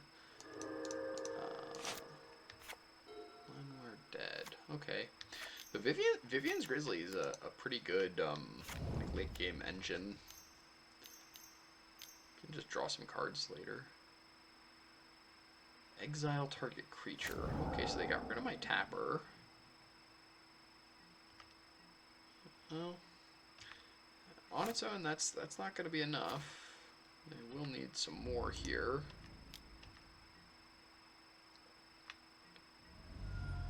There's no cards I'd really be holding at this point anyways. Like, I'd just be jamming everything. So, playing around like Mind Rot or whatever. Okay, yep, that's good. Now we're looking for... What are we looking for? Morningstar would be good. Removal spell. I think if I find a removal spell, I'm shooting it at whatever they're casting right now, actually. I was going to say, at this point, I think I'm supposed to hit the Grizzly, because it's just a mana sink that's going to start drawing them cards. Ooh, Morningstar. Hello. Alright, well,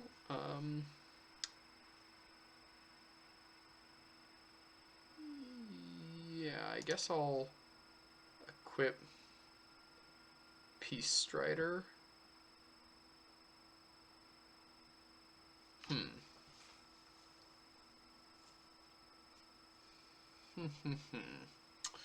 So if I equip the Peace Strider, it becomes a 5/5. Trades with their Timbermare. If I equip the Tidebearer Giant, they're just going to double block with like Timbermare Landwire Dead or something. So it'll trade similarly. So I think I'd rather trade off the slightly smaller creature. Yeah.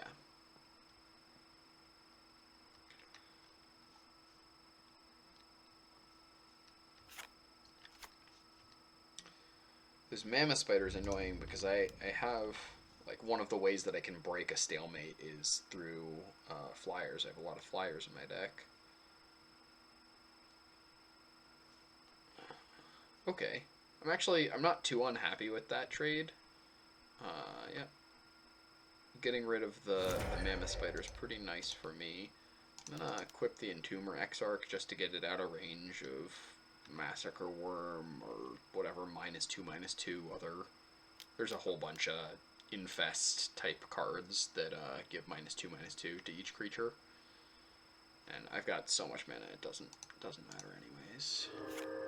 They did not reveal what the Grizzly, meaning they didn't hit.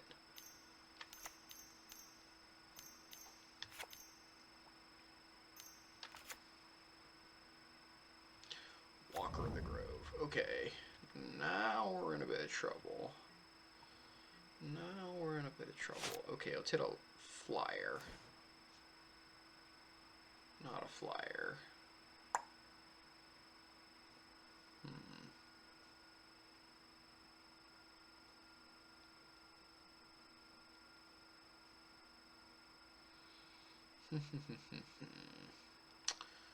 Well, that is trouble. Guess I just pass. I don't really have any good attacks. Walker of the Grove is just huge.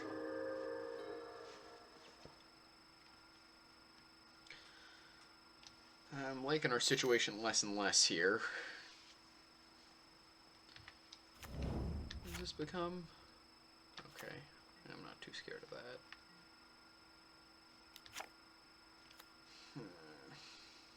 Yep. I think I'm just gonna take 7.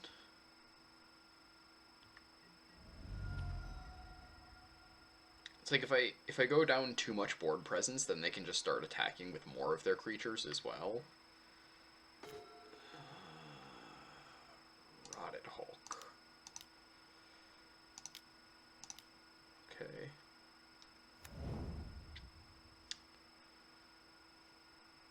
Rotted Hulk. That's not bad.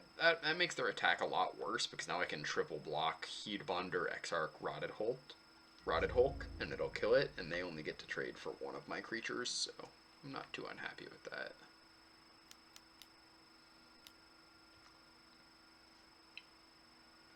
I guess I could have swapped or moved the Morningstar over to the Tidebearer and attacked. Would have ended up trading with the Timbermare, which is about a neutral trade for me.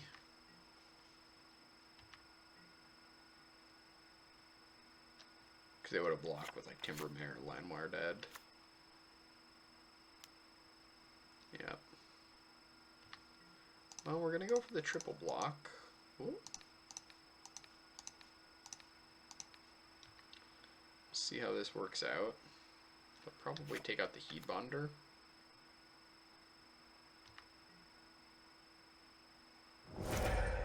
Yep. Negative 4/4. That's fine. So we're still looking for a flyer. Flyer would be good. Urborg Uprising. Unreal. Okay. This card is so good in this format. Oh my gosh. Well, no, I don't know if we can win. It's...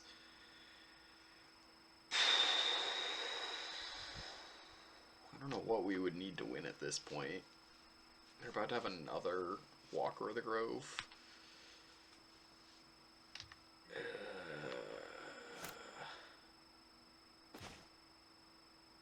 Well, Terminate's a good start.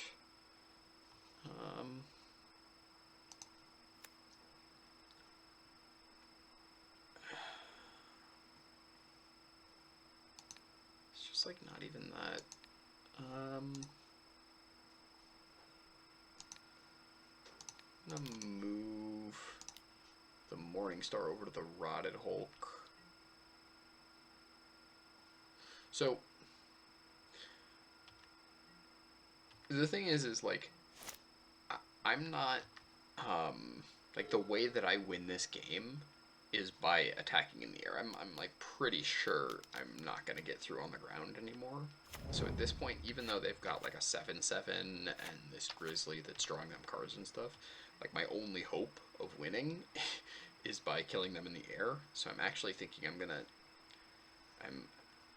planning on saving this Terminate for the Mammoth Spider. I'm not gonna do it just yet because there's no reason to. And it's possible I could like blow them out in combat when they go for something else, but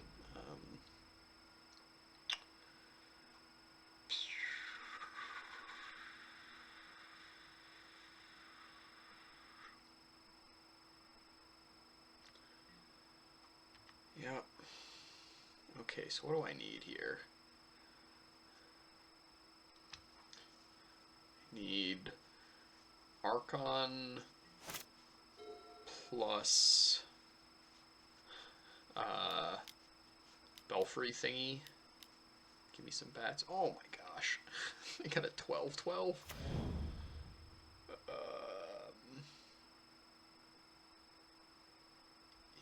Yeah, you can have a 12-12.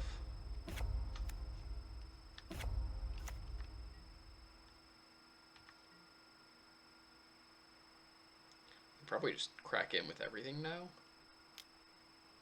Just the walker. Okay.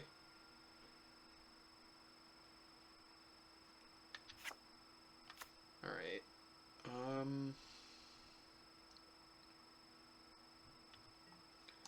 Well, I'll do a multi-block. Let them trade the walker for the Tithe Bearer Giant, I guess. I don't really like that, but I don't have many good options here. Man, Urborg Uprising getting back Walker and Mammoth Spider. Oof. My opponent's deck is sweet. I got a bunch of great cards. Beginning of your upkeep, each opponent draws a card. Okay. Well, that is a big flyer, unfortunately. So there goes the flying plan. Okay. I think that's where I'm going to throw in the towel here. They got it. Okay. So, what is my plan? How do I win this? So, Twin Strike seems like it could be good if this game's going to be going super long. If I'm going to be hellbent, I can destroy 2 of their creatures. I like that. Harpy seems bad. If the game's going long, then it's just so likely to have these, and their spider blocks it anyways. And ooh, here we go. Rank and file. Yeah. Give their green creatures -1/-1. Okay. Okay. Swap that for Rotted Hulk, maybe? How does that line up stats-wise? Hulk was pretty good.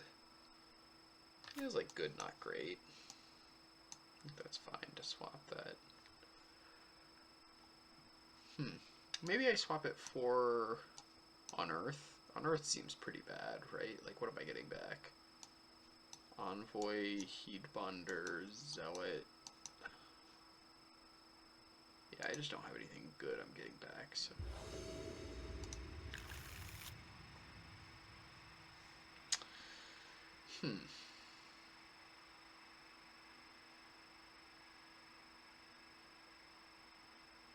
This is actually kind of interesting.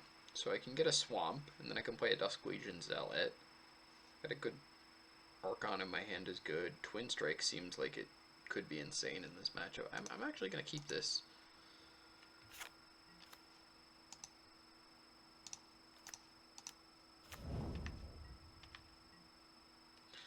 I mean, the Twin Strike's not going to be good for a long time. Like, this is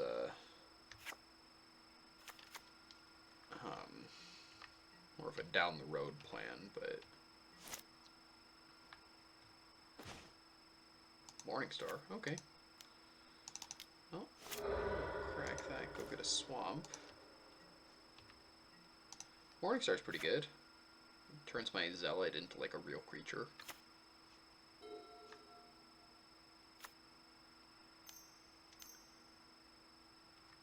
Landmar dead, okay. Yep, that's good.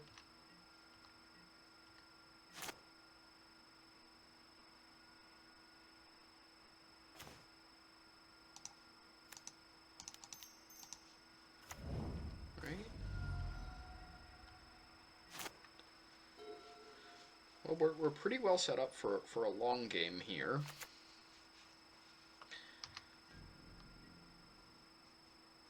I don't know if we win this long game. I mean, Urborg Uprising is so strong against us, but...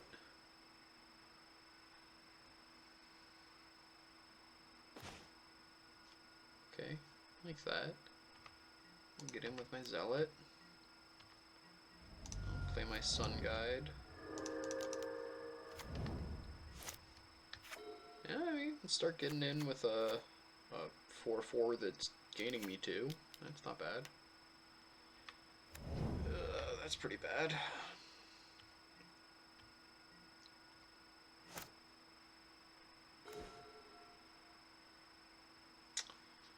Well, that'll be good. So, I could Bleeding Edge their Llanowar Dead.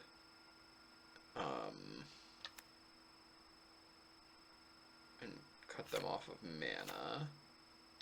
Or I could save it for next turn. Like, I could do some, like, Sun Guide. Yeah, I kind of like this plan, so I'm gonna Morningstar on the Sun Guide. Might as well gain 2 life here. They'll block, but they gain life when it untaps. And then next turn I'll do that same thing, and it won't even look like a suspicious attack because I'll just be gaining life, and I can Bleeding Edge as long as they don't have another play that makes that bad. Which they could have. There are a lot of cards that make that play bad, so let's hope they don't. It seems like they don't.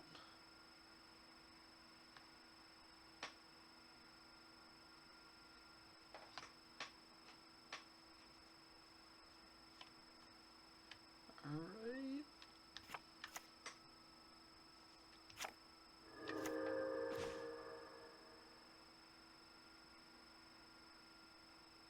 Yep. Just gonna get in there.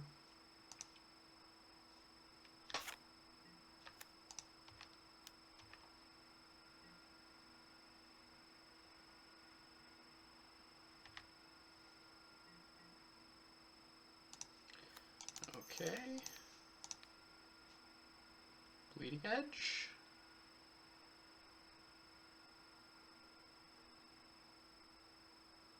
Please resolve. Please don't have a pump spell.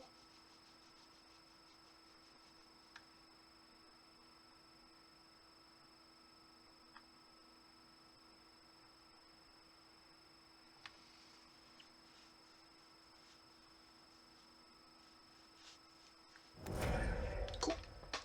Alright. Well, that's good. So now that they don't have the Mammoth Spider, this Archon of Redemption is looking a lot better. They still, of course, could play Urborg Uprising and just completely... Ugh, that card's so good.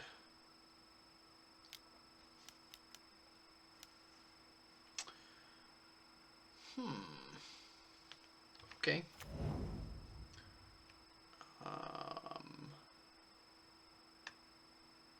Yeah, you can have 6/1/1 counters. You can have a 12/12. That's fine.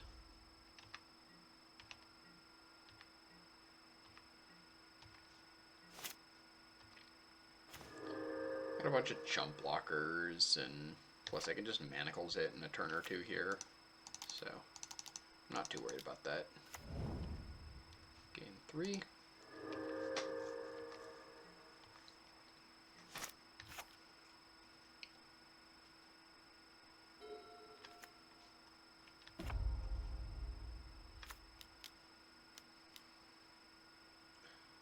What on earth? Generated 5 mana. Okay, so it's actually a 7/7. Oh my gosh, my opponent's deck is absurd. Just have like tons of Windmill Slam bombs left and right. Wild. Okay, yeah.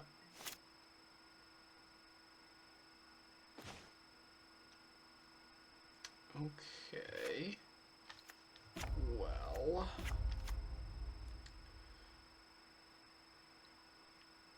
So this is interesting.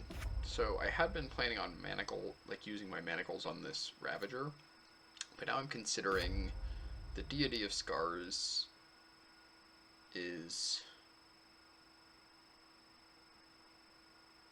has trample, and it regenerates. Eventually, at some point, I'll hopefully be able to twin strike to get rid of something.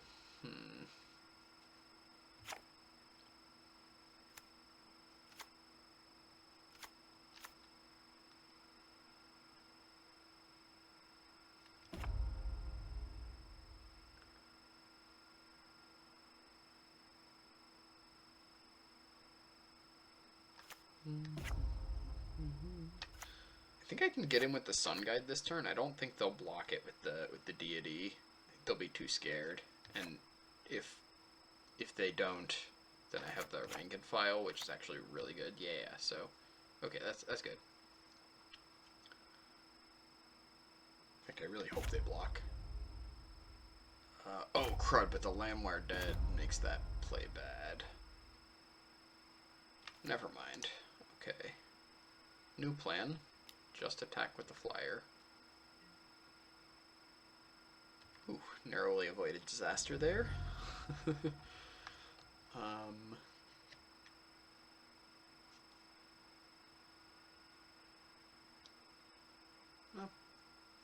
play Cliffhaven Vampire. Yeah. I'm just gonna chump the Ravager with the zombie army.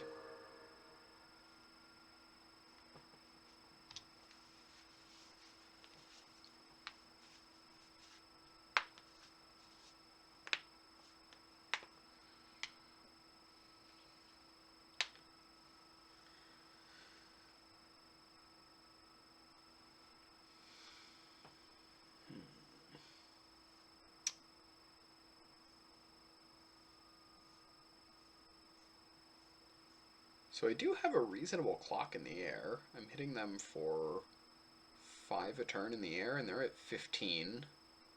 So I have them on a 3-turn clock. I guess even I can hit for a little bit more with this Morning Star. Exile target creature with power 3 or less. Okay, don't like that. That is not ideal.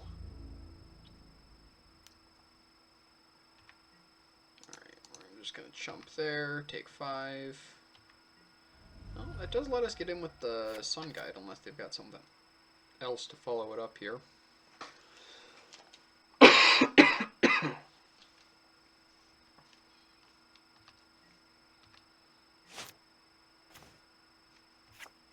Belfry Spirit. That's actually pretty good. It's actually really good. Sure. Gives me some chump blockers for the Ravager.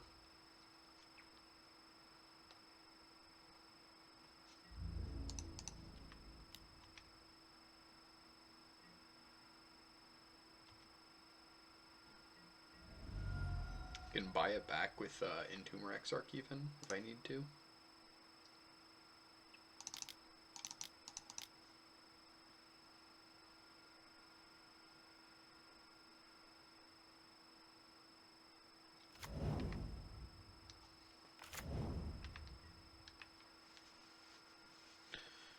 Whew.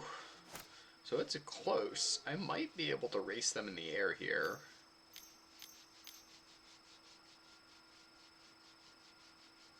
That makes it harder. Okay.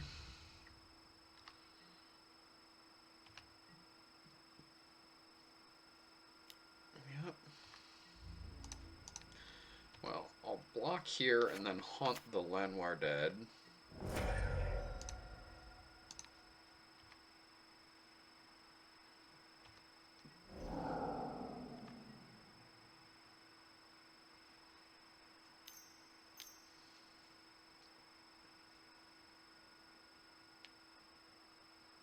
Okay. Yep, that's good.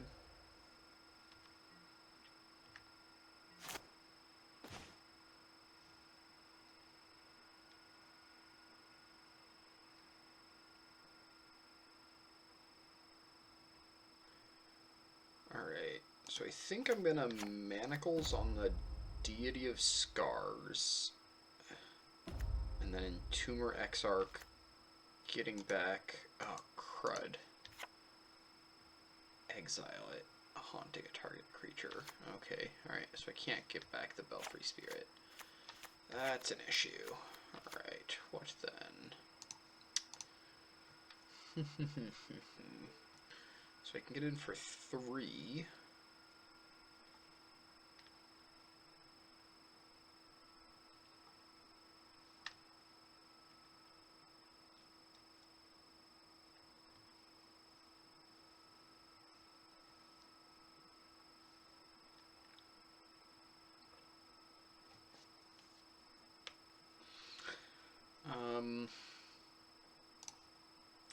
So I guess I'm gonna Entomber Exarch.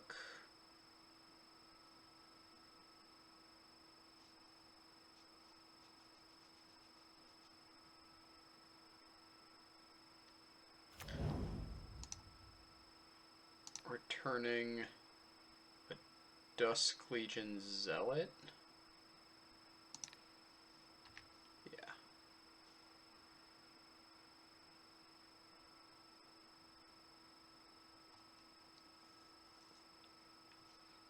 Okay. And Zealot to draw a card. And get a chump blocker.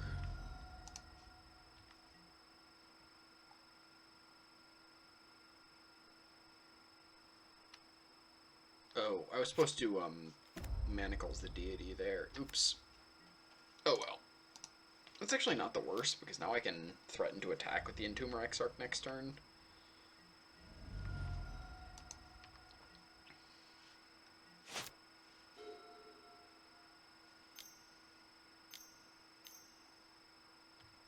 Vivian's Grizzly. Yeah, okay. Scorned Villager. Sure. Sure.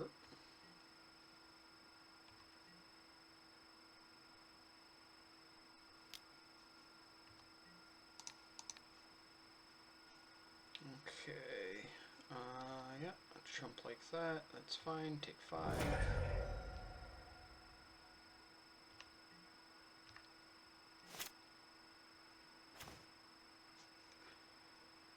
Okay. So, for 2, I can equip a Morning Star to a bat.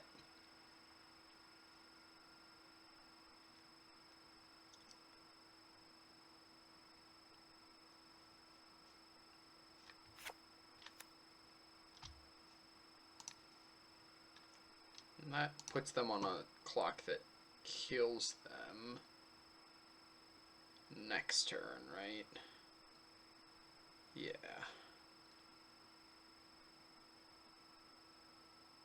So I can't Rank and File and Manacles.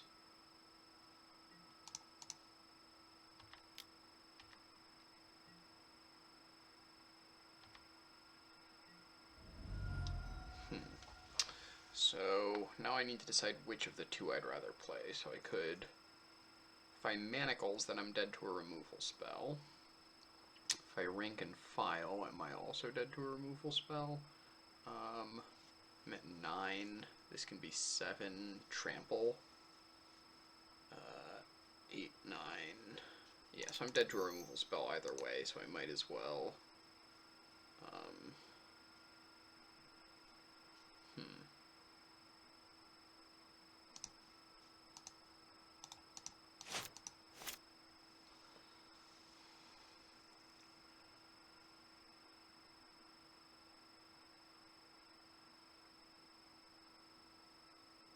I think I'm going to Rank and File, and that way, if they play a flying blocker next turn, I can use Manacles to get rid of it, because I'm dead to a removal spell either way.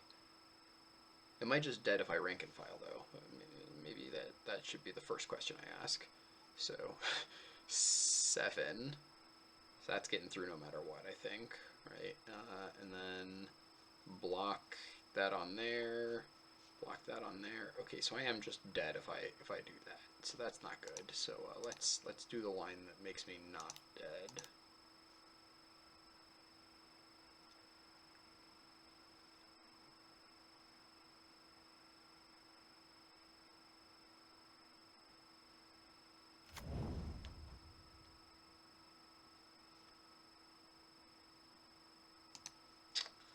I guess I might as well move over the Morning Star. Yeah, no reason not to.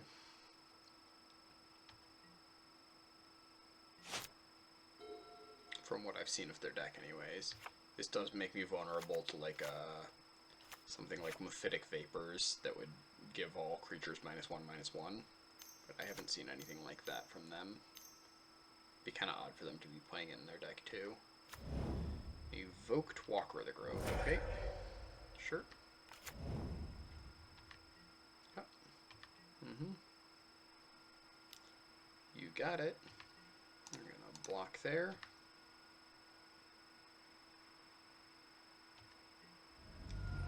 Okay.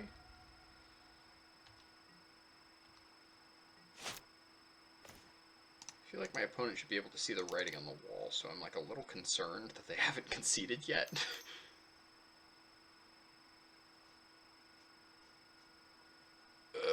Okay. Alright, and that I was right to be concerned, it turns out. Okay. Yep.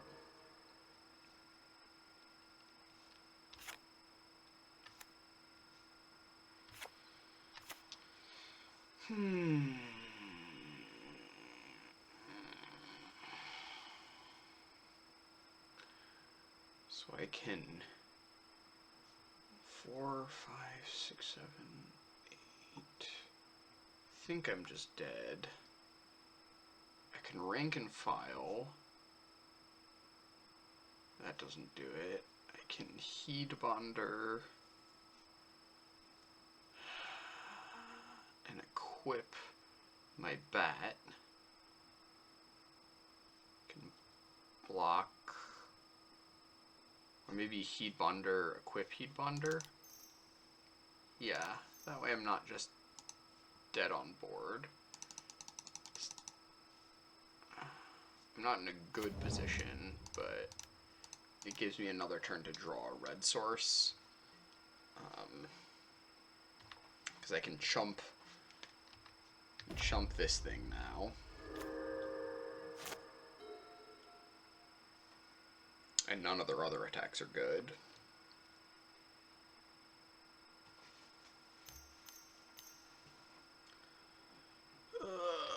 Okay.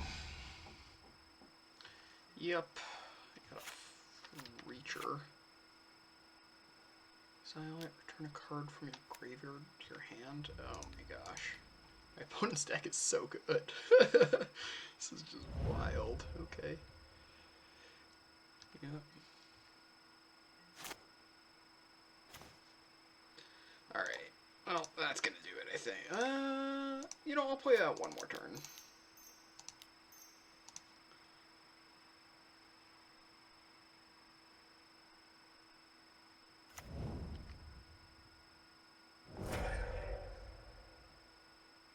Oh, that's funny. It hits my Heed Bonder, too.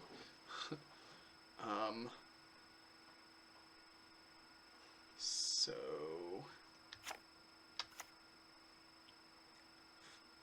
if I attack with the Heed Bonder here...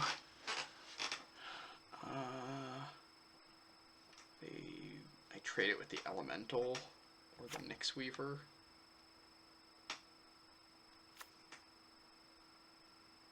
Well, I think trading with the Nyx Weaver is actually about... oh, oops. Well, that's just game then. Maybe not. Maybe not. They can exile this Nyx Weaver and get back like a Rabid Bite or something.